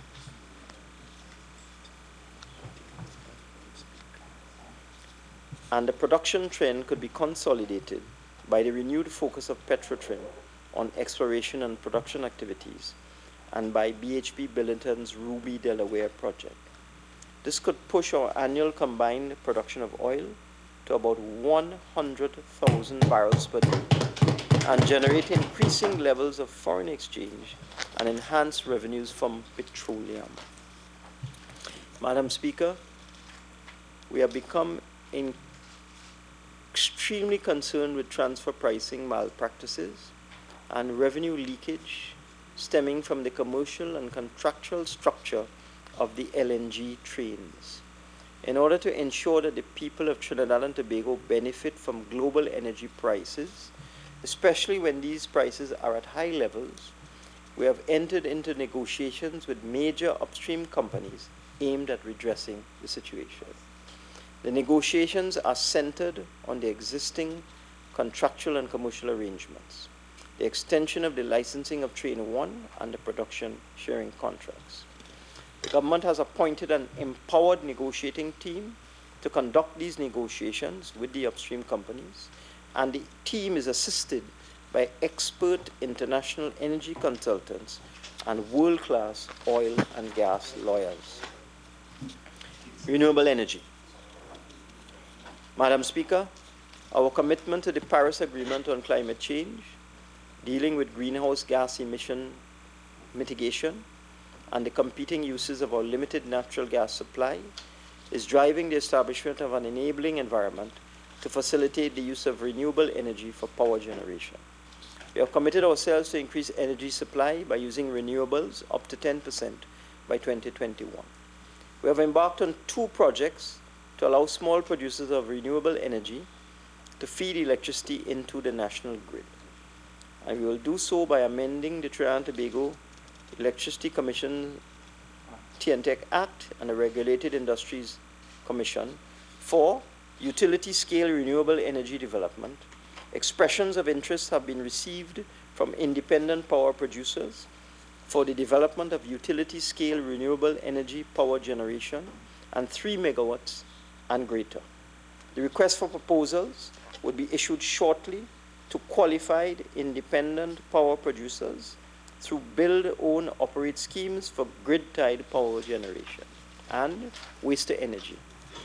Expressions of interest have been received from developers for the establishment of a waste-to-energy plant to be located at the Beetham landfill.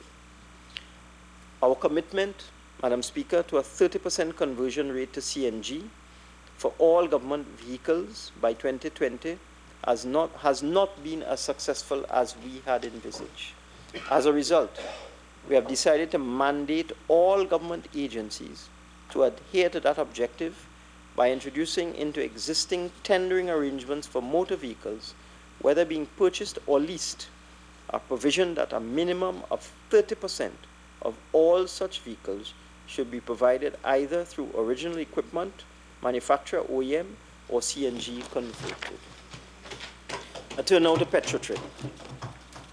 Madam Speaker, after a comprehensive assessment and analytical review of its operations, we have decided to close the refining and marketing business unit at the Petroleum Company of Trinidad and Tobago.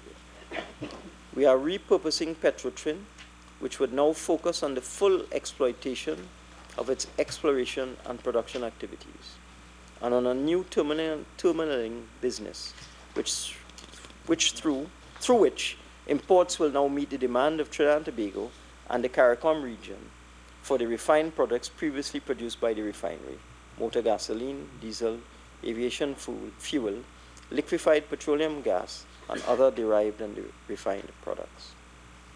Madam Speaker, in 1985, to save jobs, the then PNM administration took the decision to purchase the failing refinery assets from the international private sector. Since that time, the refinery economics have further deteriorated as the refinery has failed to adapt to the changing fuel environment, which demanded cleaner standards for fuel technologies in local and foreign markets. Thank you. The continuing efforts over time by the managerial, technical, and governance personnel to improve the efficiency of the refinery to meet the standard for the internationally marketable products fell short of requirements. All the major plant upgrades failed, from the gas optimization plant to the ultra-low sulfur diesel complex and the gas to liquids plant, all experiencing substantial cost overruns in the process.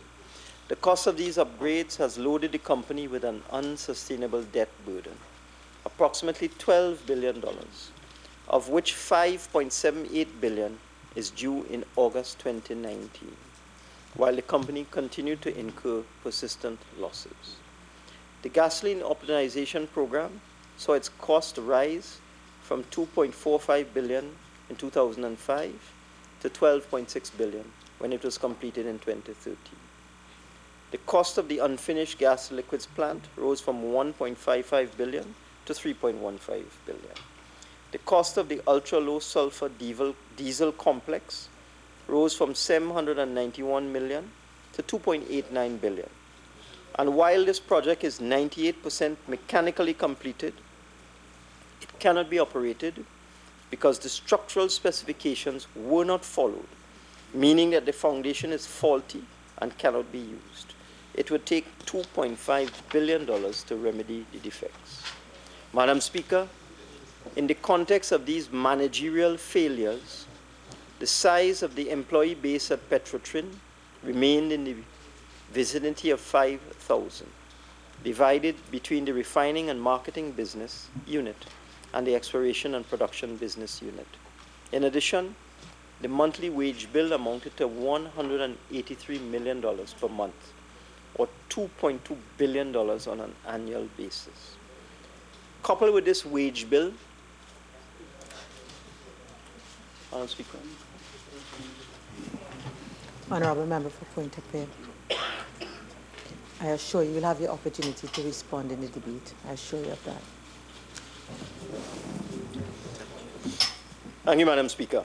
In addition, the monthly wage bill amounted to $183 million, or $2.2 billion on an annual basis.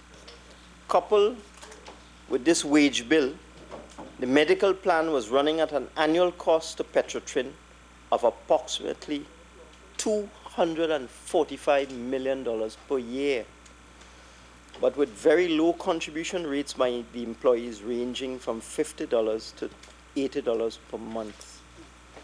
What is interesting about this medical plan, this $245 million medical plan, is that it currently covers 21,000 present and past employees and their unmarried family members under the age of 21 or under the age of 23 if still in school. It effectively covered a Petrotrin employee and spouse until death. This has to be one of the most generous medical plans in Trinidad and Tobago, if not in the entire Caribbean region. Madam Speaker, survival of the company was only possible through the non-payment of $3.5 billion in taxes and royalties in breach of the law, and the procuring of government guarantees in the amount of $1.5 billion for loans from financial institutions, which have significantly increased the public debt.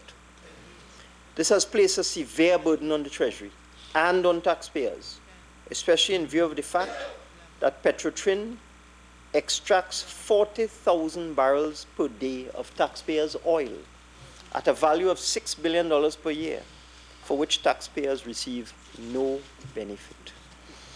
Notwithstanding self-serving and uninformed commentary, the truth is that Petrotrin is tottering on the brink.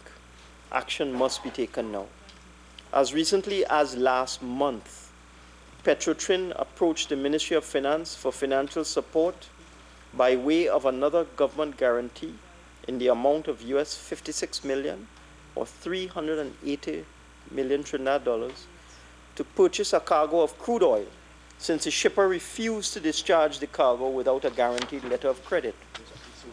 And just last week, Petrotrin approached the Ministry of Finance for more financial support to refinance debt instruments totaling a further US $180 million or TT $1.2 billion as they become due for payment.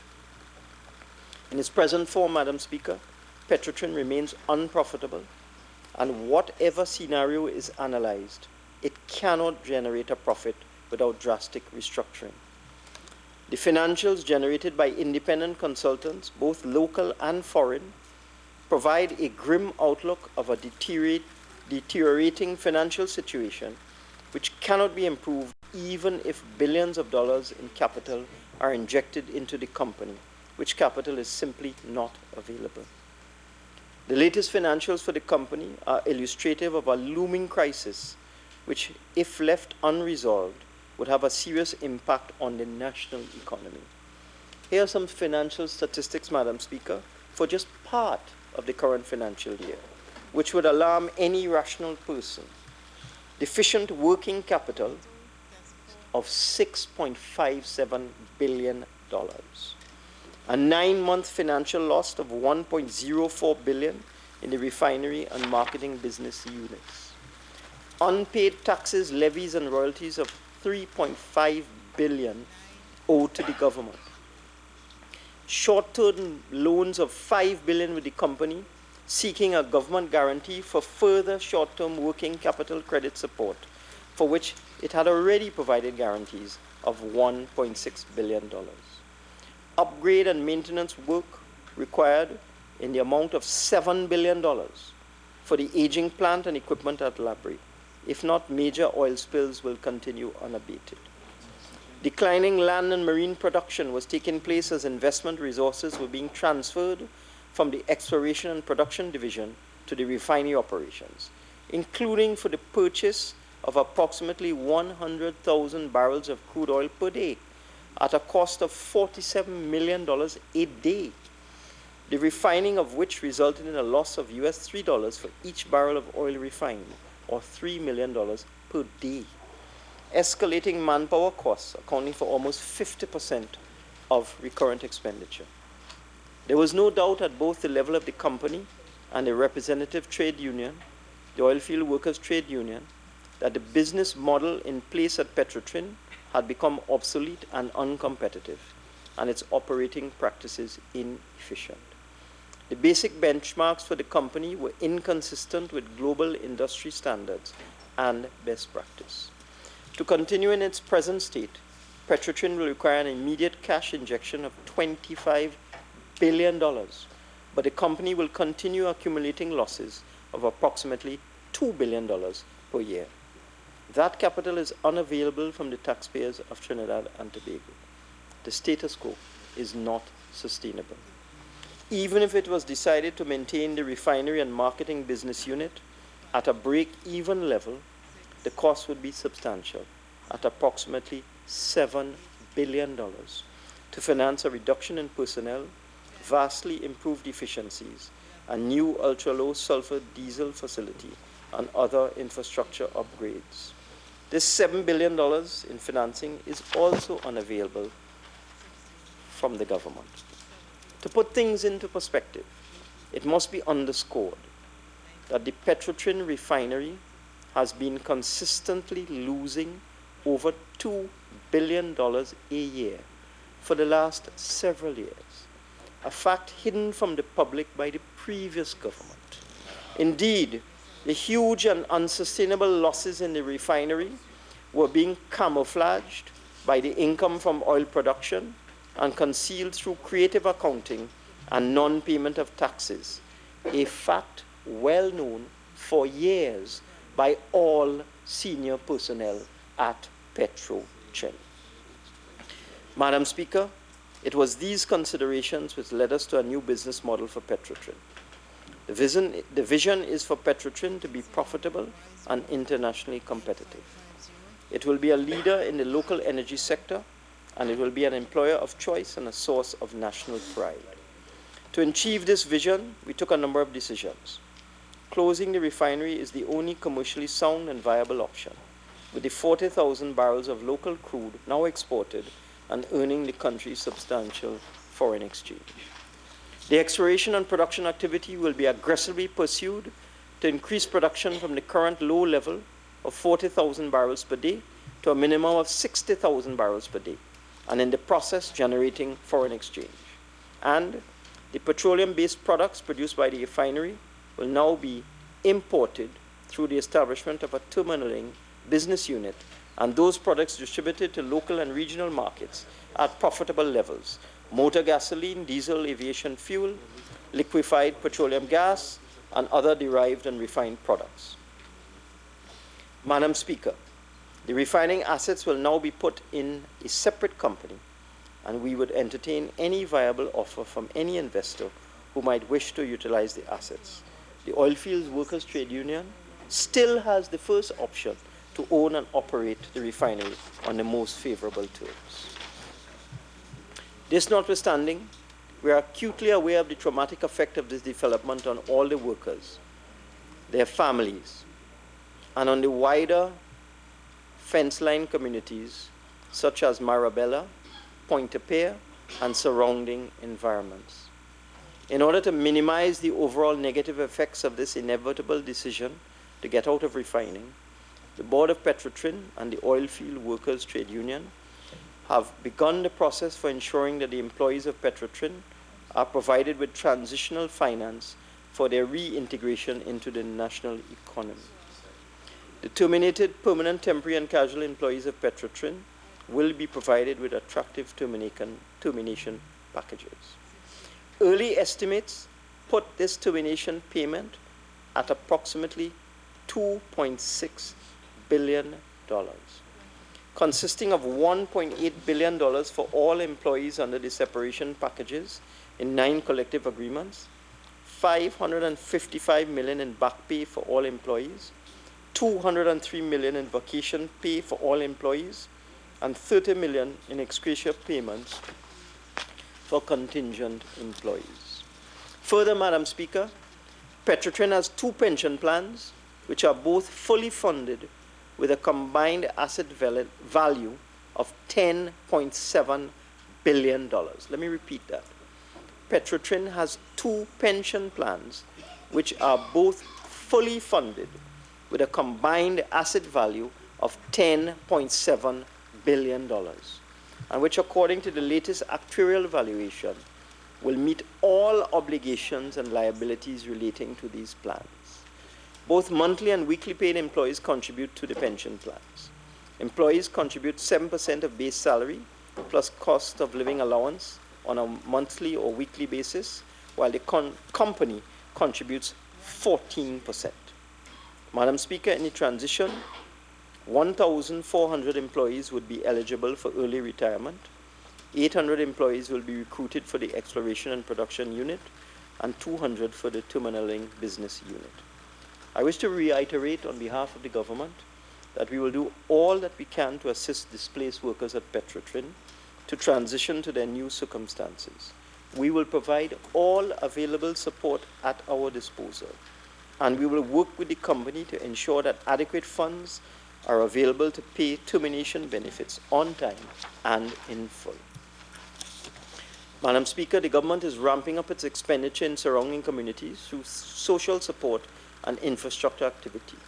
The China Harbour and NIDCO Maritime project in Labrie and increased drilling and production works being undertaken by Petrotrin will bring additional opportunities for the former employees for jobs as fitters, electricians, assemblers, welders and mechanics, craftsmen, and for contractors and many other service companies in the emerging industries in the Southwest Peninsula.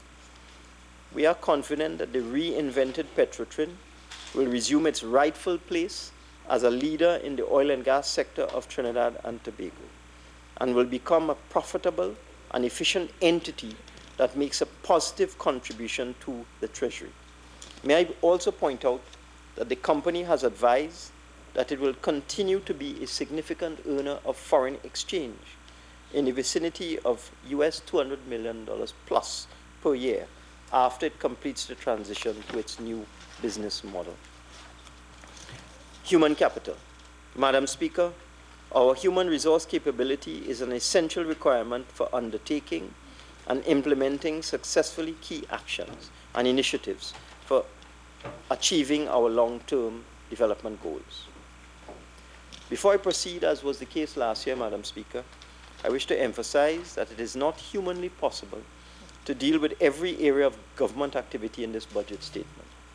And accordingly, I will confine myself to brief remarks on a number of sectors and leave the details of the policies and programs for my colleagues. Education. Madam Speaker, the People's National Movement has a proud track record and a legacy of investing in our citizens through education and training to ensure that all citizens have equal opportunities. Successive PNM governments have long provided free universal education to our citizens at both the primary and secondary school levels. And we also brought gate-free tertiary education to Trinidad and Tobago. 2004, we increased access to undergraduate studies. The government assistance for tuition expenses program GATE and the Higher Education Loan Plan HELP have been key instruments in this process. Madam Speaker, the University of Trinidad and Tobago has been discharging its role as a catalyst for economic transformation through the advancement and application of research and dissemination of knowledge to produce work-ready graduates and critical thinkers for the country. The university is consolidating relevant programs and services to the UTT Tamana campus, which would now become the main research and innovation hub of UTT. This would allow the university to rationalize facilities, reduce costs currently spent on aging infrastructure, and redirect capital funds to the Tamana campus. We are incorporating information and communication technology into the teaching and learning process in the nation's schools. In addition to the provision of laptop computers to secondary schools, we are also putting in place a governance structure of the management and coordination of ICT initiatives. Importantly, the use of laptops by students and teachers would facilitate the integration of ICT into the curriculum delivery in all subject areas, thereby laying the platform for the full integration of our citizens into the new digital economy. Housing. Madam Speaker, the People's National Movement has had a proud legacy of ensuring that our citizens have access to adequate, affordable, and decent housing. Throughout the length and breadth of the country, we have long established a network of communities anchored on affordable and good quality housing, which our low to middle income recipients could not have afforded otherwise. On assuming office, we found a housing demand by low and middle income groups in an amount approximating 176,000 applicants, an application level which is now subject to a due diligence exercise with a view to establishing a reliable and credible database. We undertook an immediate assessment of our capability to improve the delivery of housing units to close the gap between demand and supply, bearing in mind that the financial constraints and the high cost of construction of the then existing projects were limiting delivery to approximately 800 units per annum. Accordingly, raising this housing supply would require innovative solutions, including a supporting and increasing role for the private sector. We have been reducing through competitive tendering, Madam Speaker, the cost of construction from $1,200 per square foot, which prevailed in the period 2011 to 2015 under the last government, to approximately $600 per square foot for the projects under our current accelerated housing program. Let me repeat that. We have been reducing through competitive tendering the cost of construction from $1,200 per square foot. Madam Speaker, I'll have to say this again. We have been reducing through competitive tendering the cost of construction from $1,200 per square foot, which prevailed in the period 2011-2015 under the last government, to approximately $600 per square foot for the projects under our current accelerated housing program, which is targeting low-income families having access to decent and comfortable dwellings. 50% reduction in costs, Madam Speaker. That is how we took that $13 billion out. This program will now generate 6,000 units by 2020 across 24 communities throughout Trinidad and Tobago. Madam Speaker, our recently established aided self-help housing program is empowering homeowners to manage the construction of their own homes, with the state providing financial and technical support. In the 3-month period, November 2017 to January 2018, 5,000 applications were received, from which a computerized random draw chose 700 applicants for whom new homes will be constructed in 2019. Our housing and village improvement program is targeting residents of villages located in rural and semi-urban settings to provide them with assistance for home improvement. The first area selected is Samuel Cooper Road in Maruga, where emergency construction has commenced on 17 homes, reconstruction work on 30 homes, and improvement works on 10 homes. Under the program structure, we would select another area in the financial year 2019. Madam Speaker, through public-private partnerships, we have actively engaged the private sector in the construction of homes. The program is rolling out 437 housing units in 3 communities, addressing the needs of our middle-income applicants. Chinchin Kunupia with 205 units, Faizabad with 72 units, and Mount Hope with 160 units. We envisage that these housing units would be delivered during the course of the next 2 years.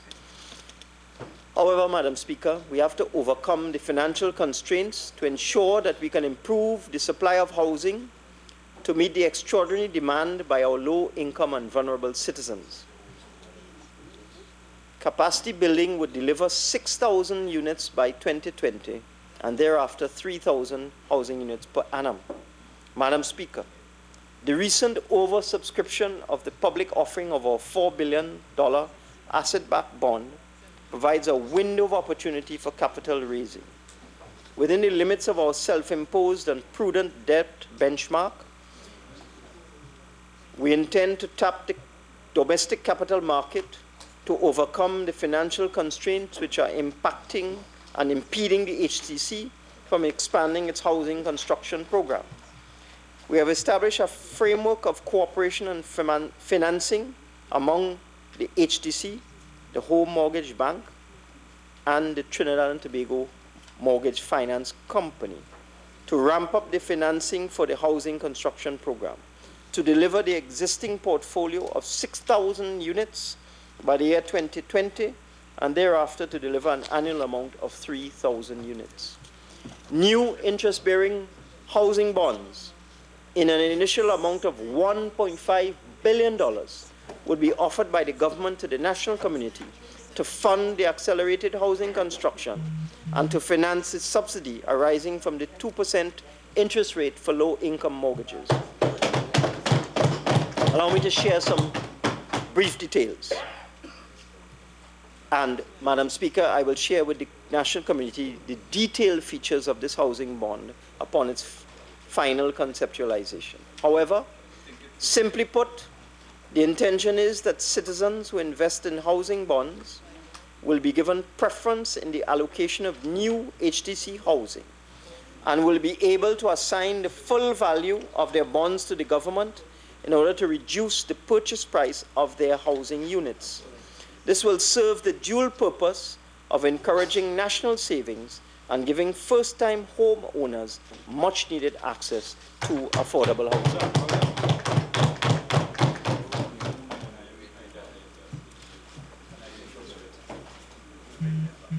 Madam Speaker, the quality of our public healthcare services remains high on our policy agenda. We are moving towards a healthcare system which is sustainable and modern and delivers higher standards of healthcare. We are improving continually our patient-centered model based on a foundation of modern infrastructure, some of which I referred to previously, and scientific evidence-driven strategies. We are insisting that the healthcare system is well managed and delivers healthcare services consistent with global standards. In this framework, our goal of achieving universal health coverage is quickly becoming within our reach, with every citizen having access to first-class health care, with specialist health services being provided in an environment of modern primary and secondary health institutions.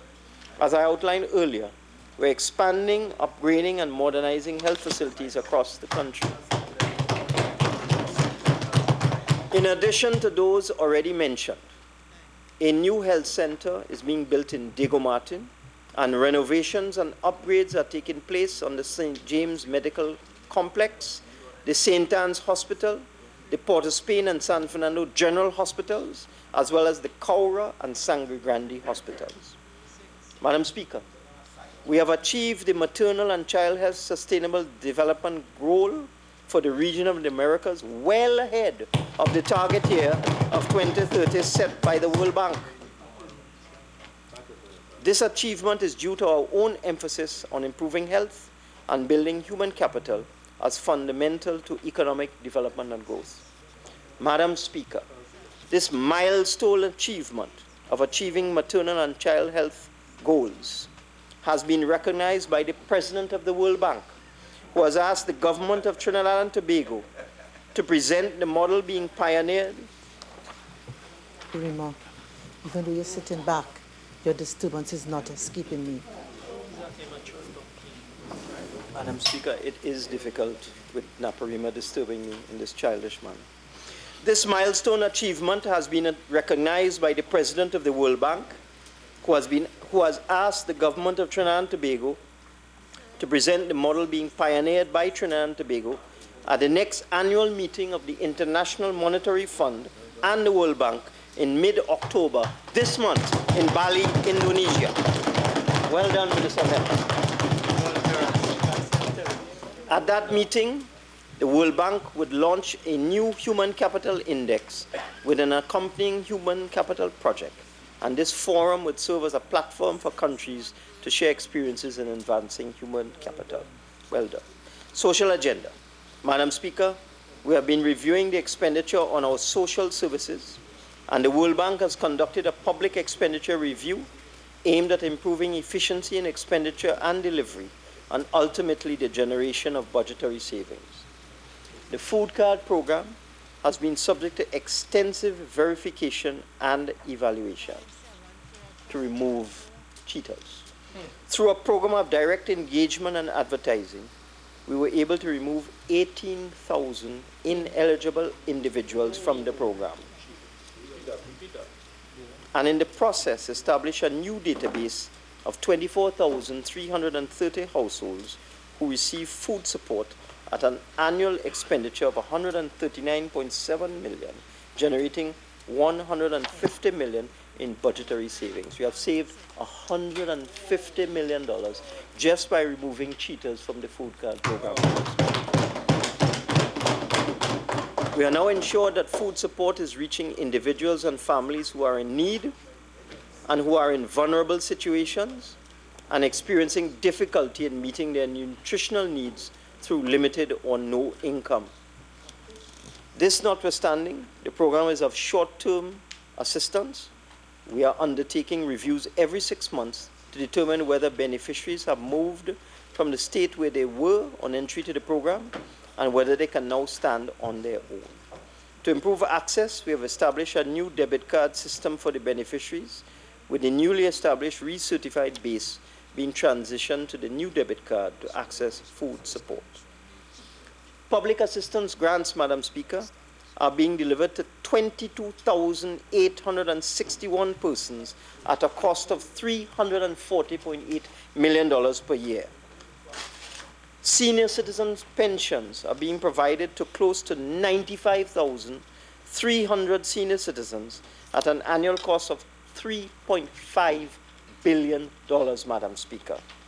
Disability grants are being provided to 23,245 persons at an annual cost of $502 million. Grant funding in an amount of $42 billion is being provided to 24 non-governmental organizations, including 3 statutory boards for social services to the poor. Madam Speaker, we are approving the delivery of these social services. Very shortly, all recipients of grants will receive funds in their own personal bank accounts. For pensioners, a life certificate pension system is being put in place to avoid them having to visit the offices of the Ministry of Social Development to prove that they are alive. A debit card system for the food support program will serve to reassess current card holders. A social transformation and empowerment program would reduce repeat clients, and an integrated social enterprise management system will shorten the grant processing timeframes. I now turn to sports. Madam Speaker, our sports policy has been delivering substantial dividends. We have witnessed an outpouring of patriotism from our national community in response to the outstanding performances of our athletes, both individuals and teams, in recent international games and tournaments. They are making our country proud, with a sense of pride not seen for many years. Many of our athletes have been parading on the victory podiums before international audiences, especially at, for example, the 2018 Commonwealth Games in the Gold Coast, Queensland, Australia, during the period April 4th to 15, 2018, and the 2018 Central American and Caribbean Games, which were held in Barranquilla, Colombia, during the period July 19th to August 3rd, 2018. Madam Speaker, many of our teams have qualified for the highest level of tournaments. I assure this Honourable House, by extension the national community, that all of our national teams will be fully funded. Our netball team will participate in the 2019 International Netball Federation World Cup, which will be held in Liverpool, England, during the period July 12th, July 29, 2019, after qualification when winning the America's Netball Cup 2018 qualifier, recently held in Barbados. Our women's football team will participate in the 2018 CONCACAF World Cup qualifying tournament during the period October 4th to October 17, 2018, this month, with the top 3 teams directly qualifying to the 2019 FIFA Women's World Cup, which will take place in the USA in 2019. The tournament provides an opportunity for a 4th team qualifier.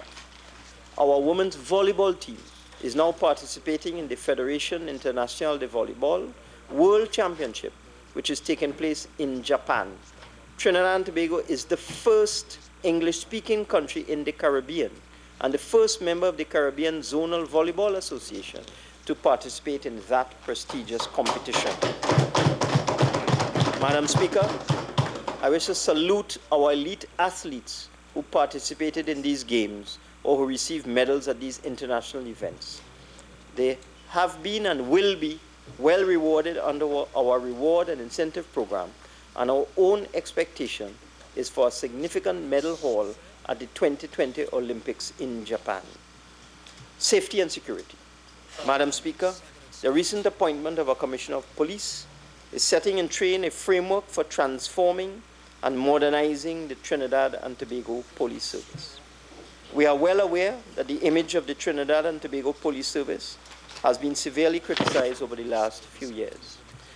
To combat and reverse this lack of confidence, there is an urgent need for the police service to be transformed into an efficient, well-oiled unit which utilizes not only modern crime-fighting technology, but also effective interaction between police service officers and the public.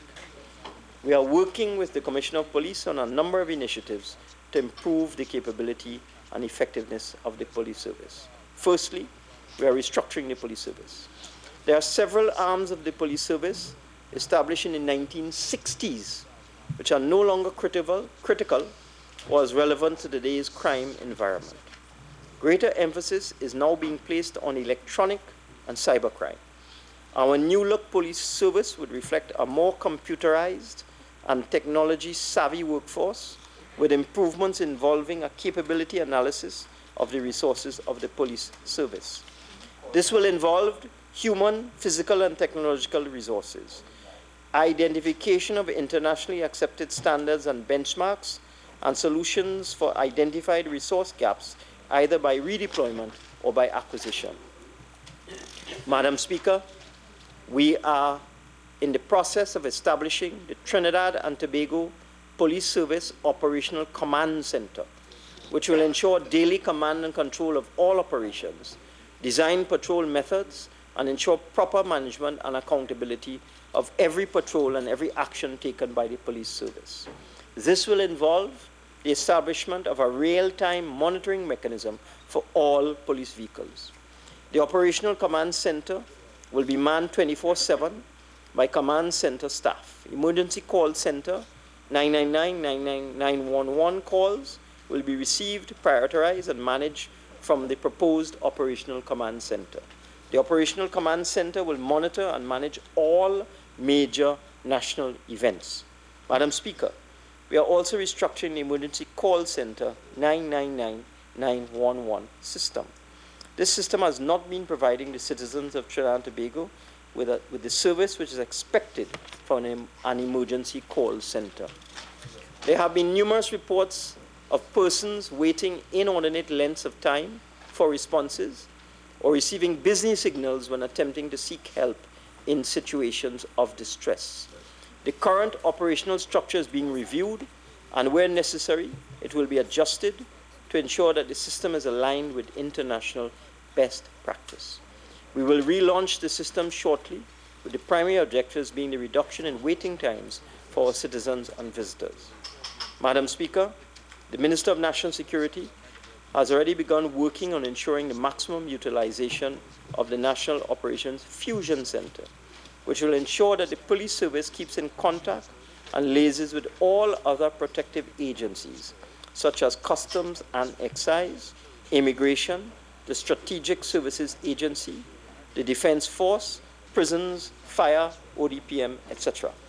We are revamping, rebanding, and expanding the K9 unit. There will be greater use of dogs in the police service interdiction and management strategy as it relates to drug enforcement. It is our desire and intention to have the K9 unit very prominent during the course of next year and beyond, ensuring better results during both scheduled and non-scheduled operations. Madam Speaker, the police service will make more use of drone technology. These assets will be capable of providing real-time video feed for both the National CCTV Center and the Fusion Center. The second area of reform involves the increasing use of technology in police operations. To that end, increasing use will be made of global positioning systems, GPS for vehicle tracking, dashboard cameras in all police vehicles, body cameras on all policemen patrolling and responding to calls from the public for service, laptops and tablets for all police vehicles, computerization of all police stations, an enhanced national fingerprint data system, and modernization of the firearm users license system. In addition, Madam Speaker, all police officers will be held fully accountable for damages to all assets assigned to them. Madam Speaker, we are also increasing the use of non-lethal weapons by police officers. We will make appropriate legal arrangements to allow the use of non-lethal weapons, pepper spray, tasers, mace, rubber bullets, and so on. This would assist the police service in protecting both police officers and citizens from unnecessary damage as a result of a confrontation. Police officers will now have options available to exert force consistent with the severity of the incident. Madam Speaker, we are also rebranding the police service. We are considering replacing current police uniforms with a softer, more climate appropriate and more difficult to counterfeit uniform. Discussions with the Police Social and Welfare Association have already commenced, and there's unanimity in the need to change police uniforms and in the agreement or acceptance of the design proposed. Madam Speaker, further particulars on the area of national security will be provided in the budget contribution of my colleague, the Minister of National Security. I now turn my attention to Tobago. The budgetary proposals of the Tobago House of Assembly for 2019 were submitted to the Ministry of Finance in June 2018, consistent with the statutory requirements of the THA Act 40 of 1996. Since then, our teams from the Ministry of Finance and the Ministry of Planning and Development have been in discussion on the budgetary proposals of the Assembly with officials from the Tobago House of Assembly. I wish to extend sincere gratitude to both the Chief Secretary and the Secretary of Finance and Economy for the spirit of patriotism and understanding, as well as the insights shared during these important discussions. The development of the tourism sector in Tobago continues to be critical to our overall strategy of diversification of the national economy, even as we put in place strategies for the resuscitation of the energy sector. The budgetary allocation to the THA provides for the implementation of a 3-year roadmap for growth developed by the Tobago Tourism Agency in collaboration with key stakeholders in Tobago. This plan focuses on enhancing the Tobago tourism product and associated marketing efforts, improves airlift arrangements, and is expected to impact international visitor arrivals to Tobago significantly over the next 3 years. The hotel upgrade program is also being resourced to improve and upgrade the hotel stock in Tobago. Madam Speaker, we are collaborating with the Tobago House of Assembly on the Sandals and Beaches Resort projects to advance construction of this potential tourism game changer in Tobago. This project will expand the stock of high-quality rooms, increase airlift, and boost the image of Tobago as a preferred destination. As we develop the tourism industry in Tobago, we recognize the well-known vulnerability of tourism and other service industries to the vagaries of the international economic environment. For this reason, we agree with the Tobago House of Assembly that there is still a need for Tobago to develop new economic drivers. Consequently, we are continuing to support enterprise development in Tobago through the establishment of a business incubator center and a Tier 3 data center at the Cove Eco-Industrial and Business Park, as well as support the development of ICT infrastructure throughout Tobago. The entrepreneurial grant and loan programs and its various initiatives to stimulate entrepreneurial activity would be continued across Tobago. Madam Speaker, for fiscal 2019, the budgetary allocation to the Tobago House of Assembly is 2.229 billion, of which 1.979 billion would be for recurrent expenditure, 231.63 million for capital expenditure, and 18 million for the unemployment relief program. This allocation to the Assembly represents 4.3% of the national budget. As we monitor the fiscal outturn in the coming year, further consideration will be given to additional allocations for Tobago at the time of the mid-year review in or around April 2019, as we did in 2018. In addition, and very importantly, the Ministry of Finance has continued to hold discussions with the Tobago House of Assembly with a view to permitting the Assembly to source alternative financing to fund some of their development projects. I'm pleased to announce that in fiscal 2019, this undertaking will be realized, and the Ministry of Finance has agreed to approve loan financing by the THA for its development projects in an amount of up to an additional $300 million in 2019. Madam Speaker, beyond the direct allocation to the Tobago House of Assembly, another 1.055 billion is allocated for expenditure in Tobago by various government ministries and statutory authorities in keeping with their legal obligations under the 6th schedule of the THA Act 40 of 1996. The central government and the Tobago House Assembly continue to collaborate on several development projects in Tobago. We will continue to work with the Tobago House of Assembly on the construction of the new terminal at the A.N.R. Robinson International Airport. We are also collaborating with the Tobago House of Assembly on a number of other initiatives. The Water and Sewerage Authority and the Tobago House of Assembly are progressing ongoing critical works with respect to the Southwest wastewater treatment plant, the commissioning of which will also mitigate problems of coastal pollution. The construction of a marina in Southwest Tobago, a contract for which will be shortly awarded. In addition, to improve the security architecture in Tobago, work continues on the construction of the much anticipated Old Grange and Roxborough police stations. They are both expected to be completed in 2019.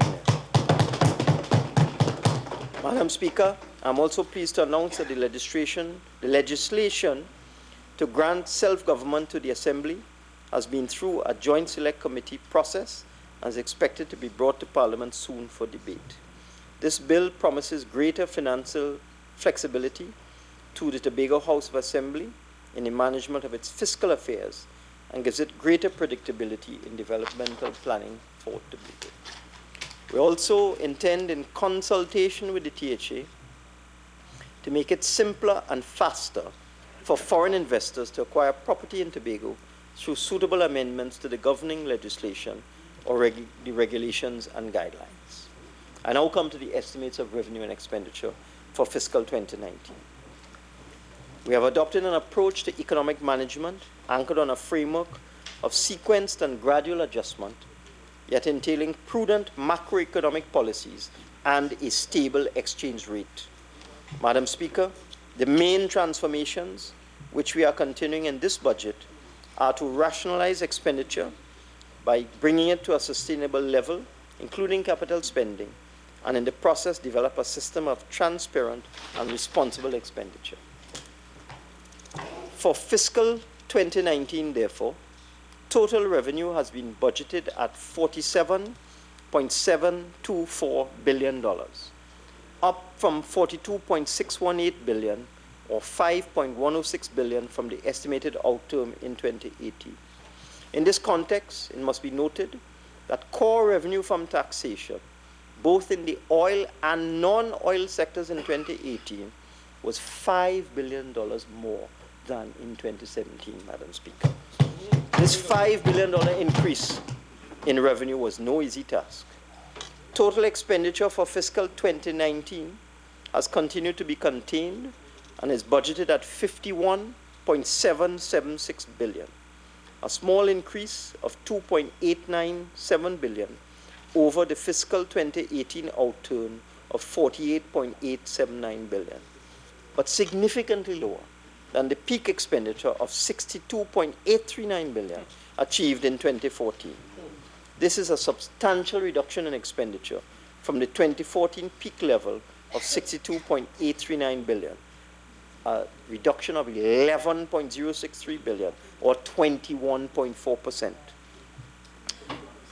And, Madam Speaker, the fiscal deficit for 2019 is expected to narrow to $4.052 billion, or 2.5% of gross domestic product, as compared to the fiscal deficit of $6.26 billion, or 3.9% of GDP in fiscal 2018. The budgeted revenue for 2019 is predicated on an oil price of US $65 and a gas price of US $2.75 per MMBTU. Our assumed gas oil price is below the International Monetary Fund oil price forecast of US $70 per barrel, and also lower than the current oil price forecasts made by the World Bank, by the United States Energy Information Administration, and by the International Energy Agency, Madam Speaker. We've been very careful.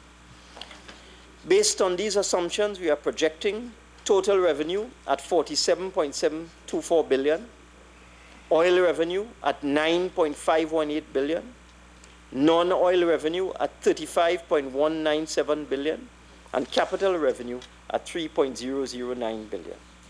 The total expenditure net of capital repayments and sinking fund contribution, $51.776 billion, Madam Speaker, for 2019. And as we continue to build an inclusive society, major allocations of expenditure for 2019 will be as follows. Education and training, $7.392 billion.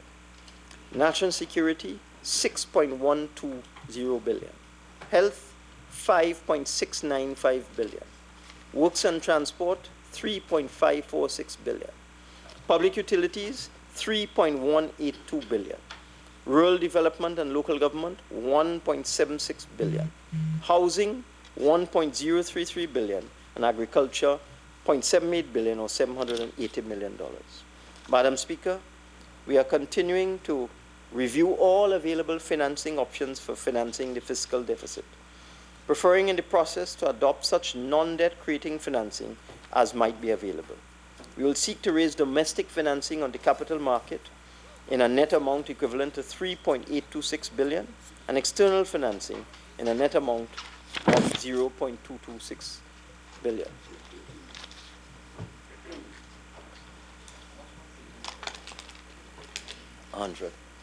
Madam Speaker, I shall now present the budget proposals for fiscal 2019.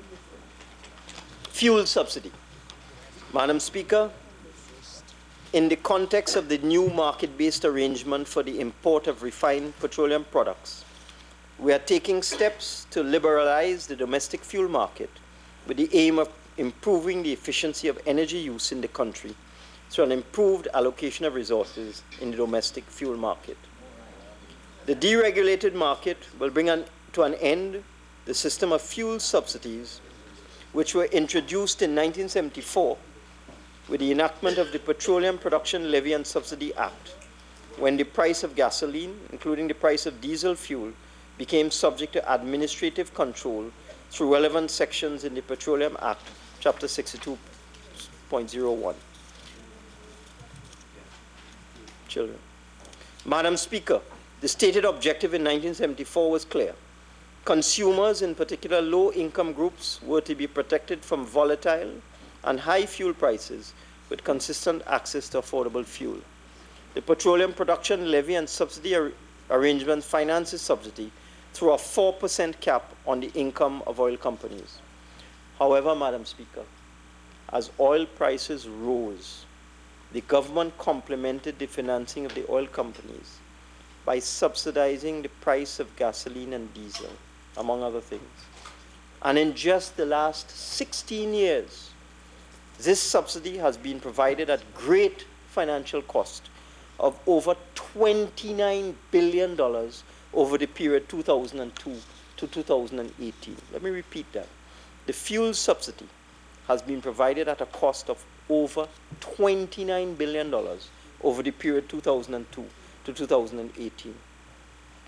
Importantly, as ample evidence has underlined, not only did fuel subsidies benefit disproportionately the higher income group, but their usage was inefficient from a national economy-wide perspective. At current oil prices, WT oil was $73.43 US per barrel this morning, and with current fuel prices, the fuel subsidy in 2019 is estimated to cost the Treasury $1.5 billion, Madam Speaker. Money which we simply do not have. Painful as it is, we must reduce this cost. Otherwise, it will threaten our ability to provide medicine and healthcare in our hospitals, pensions, subsidized public transport, subsidized housing, social services, subsidized water and electricity rates, and free education, among many other public goods and services. Madam Speaker, it should also be noted that if oil prices remain above $70 in the coming year, the fuel subsidy will exceed $1.5 billion in 2019 if there is no adjustment to the retail prices of fuel at the pump. It must also be emphasized that rising oil prices do not benefit us in the way that they should, because Petrotrin, which produces almost 60% of the country's oil, simply does not pay its taxes or royalties, and thus makes no positive contribution to the Treasury at this time. In my 2018 budget statement, I advised the national community of the intention of the government to completely eliminate the fuel subsidy in 2018, with the Ministry of Energy and Energy Industries being required to publish on a monthly basis the wholesale and retail product prices for all categories of fuel. I did indicate at that time that in the future, fuel prices will fluctuate with the prices of oil and the prices of refined products at world market prices. However, we have decided to slow down the complete deregulation of fuel prices in order to ease the burden on taxpayers. At this stage, therefore, I propose to increase only the cost of super gasoline from $3.97 per liter to $4.97 per liter, while keeping the cost of diesel fuel at the current price of $3.41 per liter. In this way, Madam Speaker, the cost of public transport... Couva South. Member for Couva South. Please abide by Standing Order 53. Thank you, Madam Speaker. while keeping the cost of diesel at the current price of $3.41 per litre. In this way, the cost of public transportation and the cost of transport of consumer items, food, goods and materials will not be unduly affected, since the vast majority of public transportation vehicles and good vehicles use diesel fuel. This measure will take place immediately. It should be noted, Madam Speaker, that this phased move to the deregulation of fuel prices by keeping the price of diesel unchanged will cost the Treasury over $700 million in 2019. Motorists should note that at an oil price of US $73 per barrel, the actual unsubsidized price of super gasoline should really be $5.47 per litre. And the actual unsubsidized price of diesel should really be $4.96 per litre. It will be difficult to find that extra $700 million in 2019 to keep the price of diesel fuel at its present level of $3.41 per litre and to subsidize super gasoline by 50 cents per litre.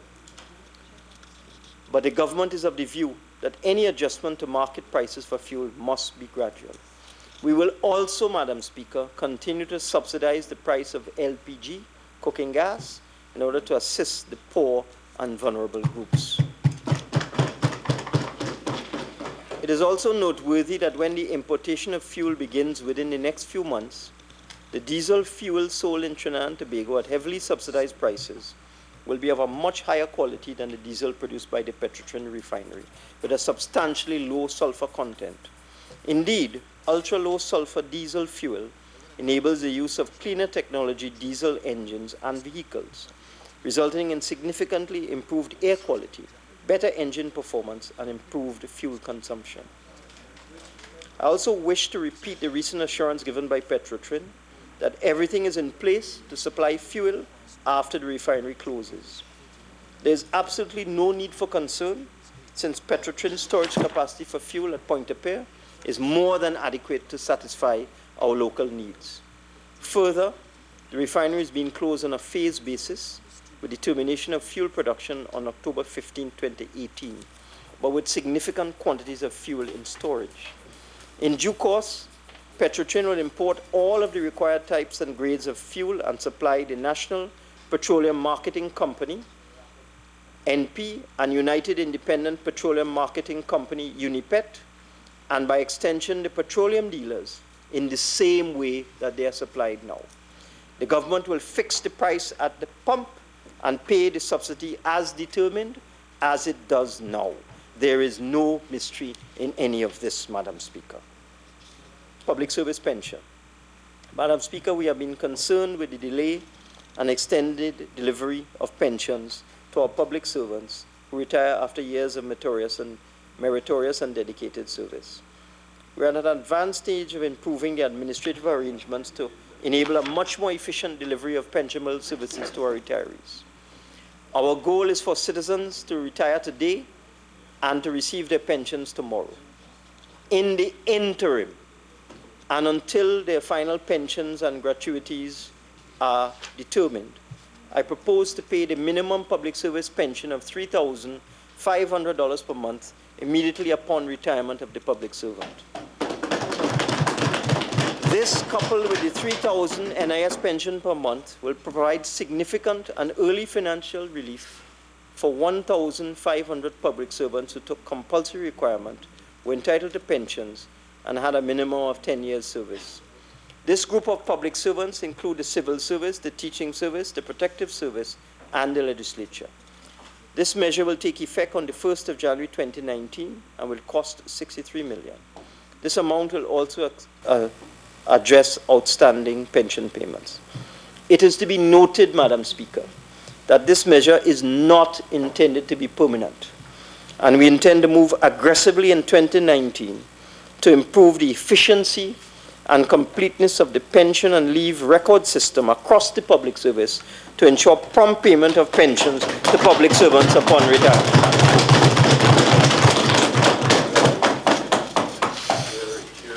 Reward and allocation for Crime Stoppers. Madam Speaker, the Ministry of National Security receives on average, approximately $7 billion per annum, which supports crime prevention and detection. At present, Crime Stoppers offers up to $10,000 in rewards or higher, depending on the nature of the crime. To further incentivize persons to offer information, we are proposing that rewards of up to $100,000 be offered for information on the 25 most wanted criminals as identified by the Trinidad and Tobago Police Service, which would lead to the successful conviction of these persons. The focal point of this strategic intervention will be crimes relating to murder and kidnapping. I therefore propose that the budgetary allocation for Crime Stoppers be increased by an additional $2.5 million to support its operations in the identification and reporting of criminal activities. This measure will take place on January 1st, 2019. 24/7 opening hours for remote health centers.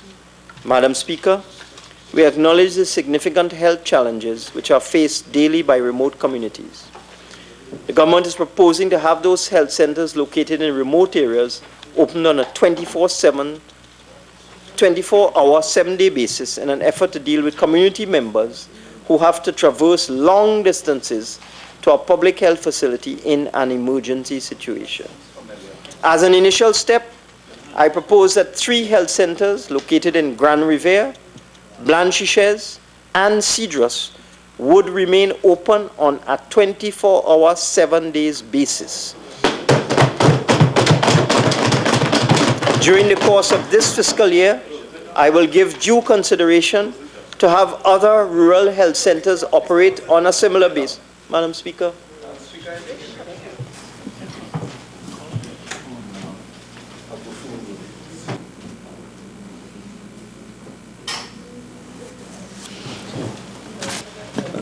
I don't know what the problem is with opening health centers 24/7.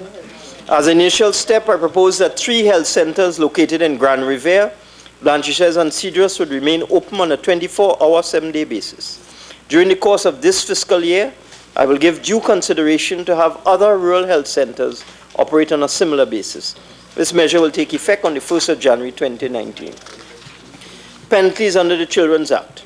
Madam Speaker, one of our medium-term goals embodied in our Vision 2030 statement is the establishment of a foundation in Trinidad and Tobago of strong families and safe and sustainable communities.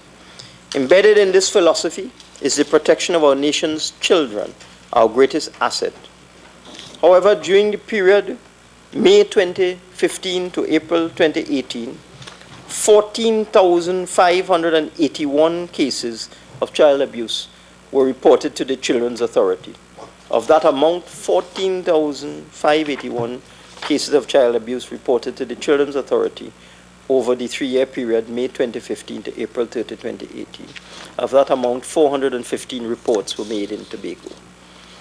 This significant number highlights the plight which is endured by the most vulnerable in our society, a condition with which this government is deeply concerned.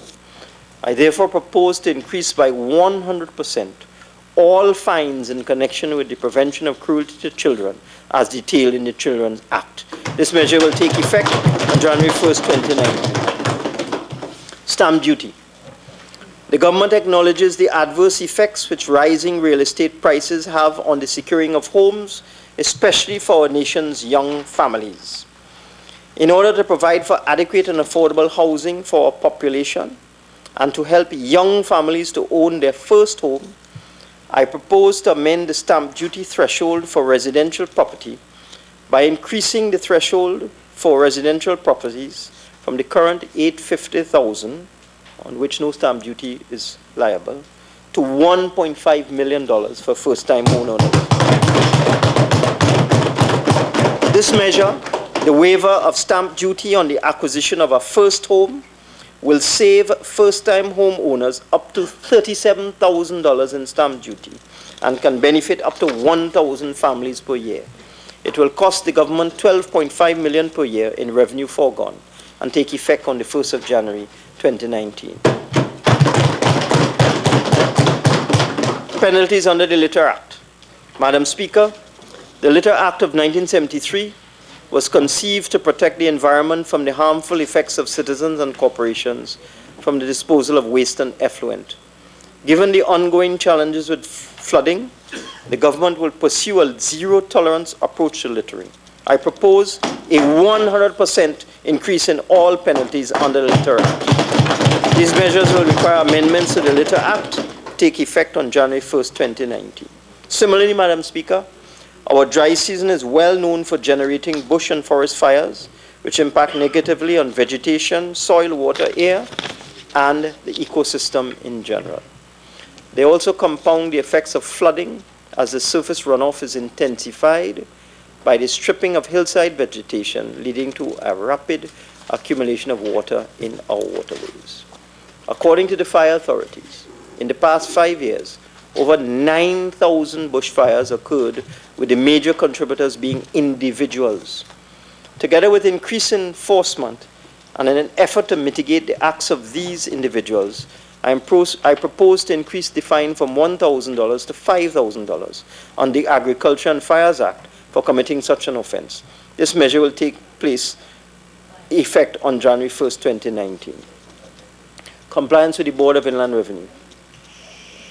Madam Speaker, in keeping with the modernization of business and business practices, and in the circumstances where the existing fines and penalties are not sufficiently adequate to be considered a deterrent, I propose the following amendments which take effect on January 1st, 2019.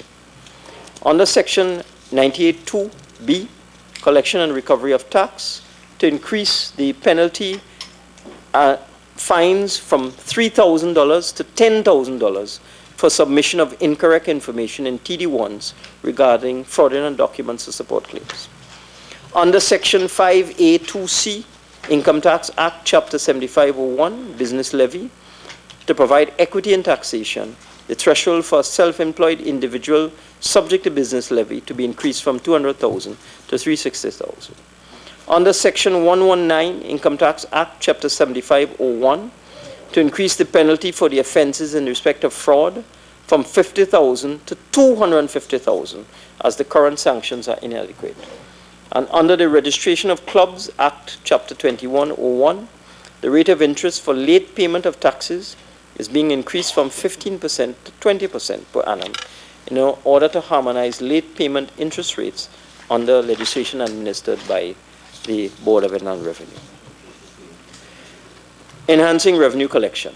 Madam Speaker, in the recent past, tax amnesties were granted in an effort to build compliance with the Board of Inland Revenue. Amnesties provide additional revenue in the short term, but in the longer term, they encourage taxpayers to avoid compliance. While we continue to focus on the establishment of the Trinidad and Tobago Revenue Authority, in our efforts to broaden the tax base and mitigate tax avoidance, we are building capacity at the Inland Revenue Department by expanding the staffing in the audit and taxpayer departments by employing 150 additional staff members to support the members of the public in filing their taxes.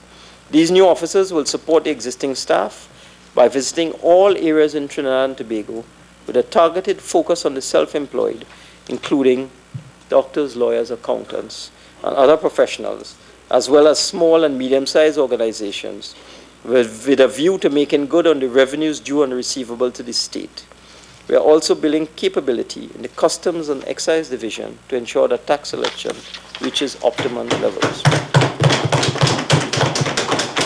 Madam Speaker, as we move to redistribute the money that would have been spent on the fuel subsidy, $700 million, we intend to increase the value in the food card. I propose to increase the value of the food card to support the most vulnerable in our society. For households with 1 to 3 persons, from $410 per month to $510 per month. For households with 4 to 5 persons, from $550 per month to $650 per month. For households with 6 or more persons, from $700 a month to $800 a month. Madam Speaker, the increase in the value of the food card will cost an additional $29.2 million annually and will impact 24,330 deserving households. This measure will take effect on January 1st, 2019. disability grant. Again, redistributing income. Again, to support those least able to support themselves.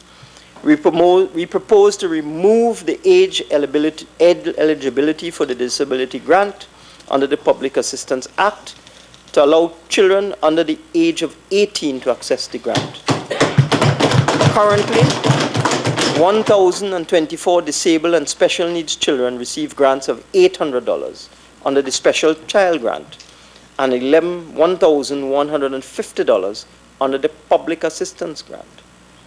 I propose to cease payments under these two outdated grants and to bring these recipients under the disability grant with an increased monthly grant of $1,500. This measure, aimed at helping disabled children, will cost an additional $23.1 million and will take effect on January 1st, 2019.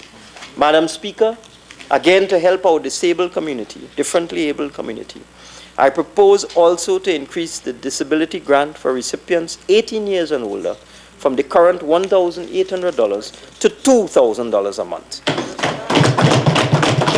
This measure will cost an additional $56 million annually and will impact 23,245 recipients.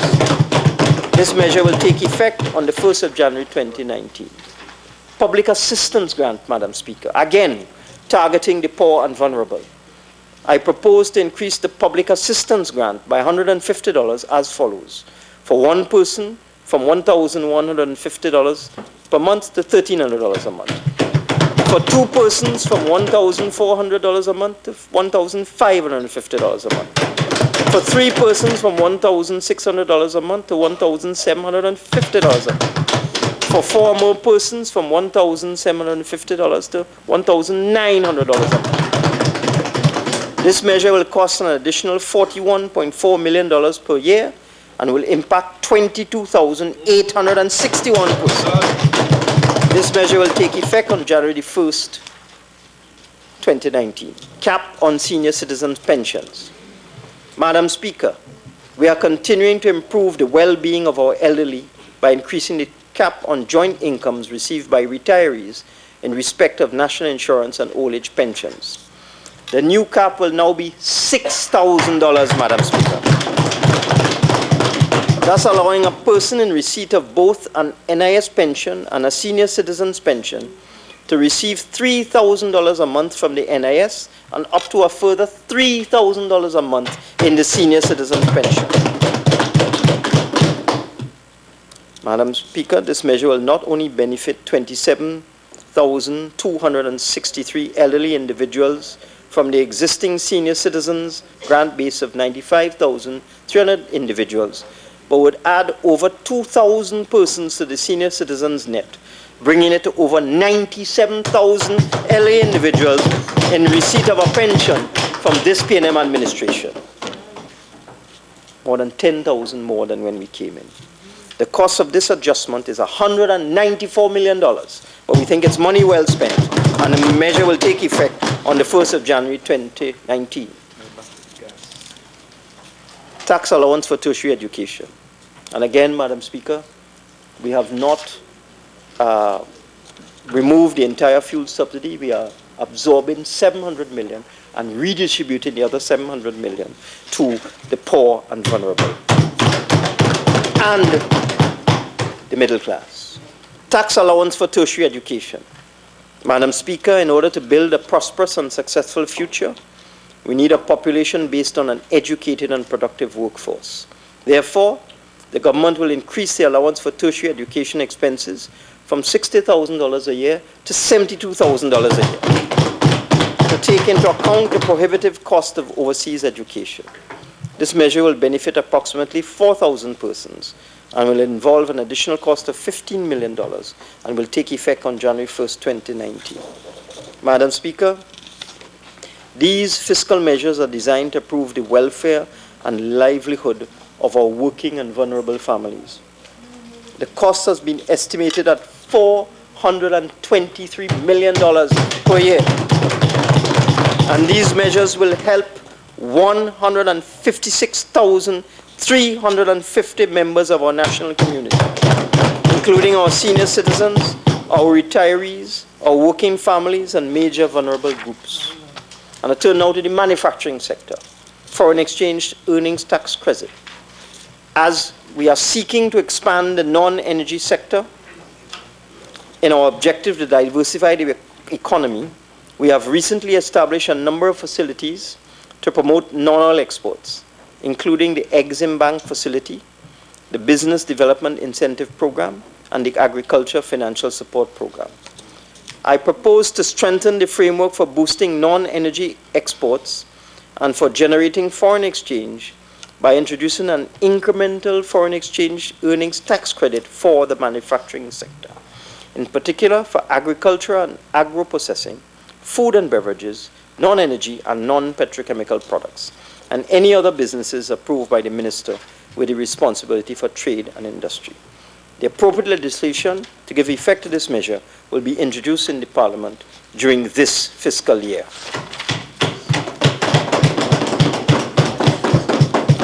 Madam Speaker, the demanding and challenging economic and financial circumstances which we inherited in September 2015 required a conscientious and comprehensive response by the national community. Restoring confidence and rebuilding trust in public economic policy were essential for implementing the dynamic macroeconomic framework we put in place to reverse the economic decline and to repair our public finances. We were in crisis when we took over, Madam Speaker. Our budget team for that year said it all: restoring confidence and rebuilding trust. Let's do it together. Madam Speaker, we had to mold and shape the future of our national economy. We wish now to salute our citizens for their patience and for their patriotism in their support for the series of economic transformations which have now placed our economy on a trajectory of solid growth and development. These transformations are ensuring a return to the prosperity levels for which we have been accustomed. Indeed, while our budget themes in the past represented our national priorities in terms of the broad strategic areas of focus, our current theme, turnaround, sums up our thrust to make the journey into the future sustainable, stable, and equitable. Madam Speaker, while the country will remain for some time highly dependent on the oil and natural gas sector, we are building the non-energy economy with the production of goods and services for the domestic and foreign markets. We're ensuring that these goods and services are sufficiently competitive for accessing export markets with the associated generation of foreign exchange. We are securing investors for our new industrial estates in our drive to secure foreign direct investment, for diversifying our economic base, for enhancing foreign exchange earnings, and for creating increasing levels of employment opportunities. We are focusing on high value and light manufacturing and emerging industries. Madam Speaker, we are facilitating inflows of direct foreign investment for our development process by establishing the infrastructure on which industrial and commercial businesses could thrive.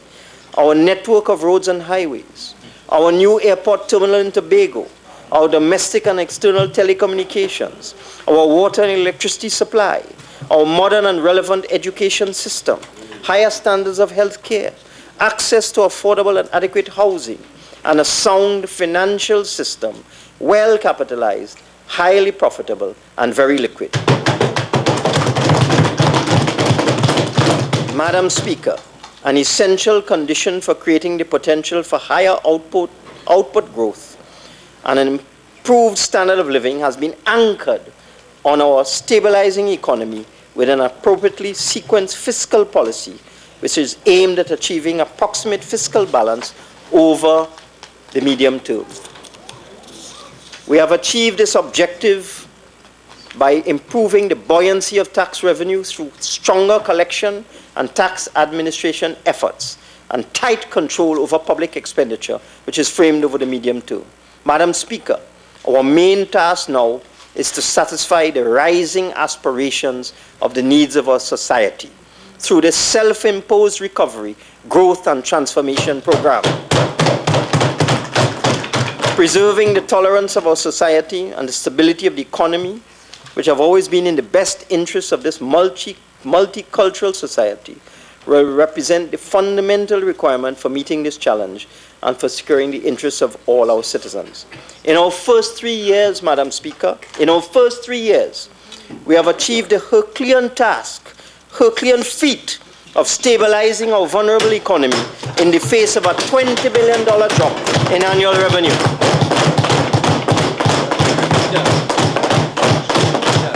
We have turned the economy around from contraction and stagnation to real economic growth, and the prospects for the future are bright. In so doing, Madam Speaker, we did not continue the reckless, unsustainable, and profligate spending of the past. And thus, Madam Speaker, we avoided the IMF trap that so many other Caribbean countries have succumbed to. We also did not rashly devalue the dollar, and we thus preserved value and minimized increases in the cost of living for all our citizens. Indeed, Madam Speaker, in the words of the well-known song written by Paul Anka and sung by Frank Sinatra, we did it our way. Madam Speaker, I beg to move.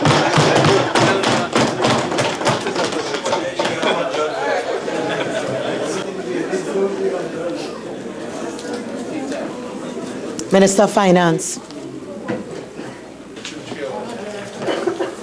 Madam Speaker, I beg to move.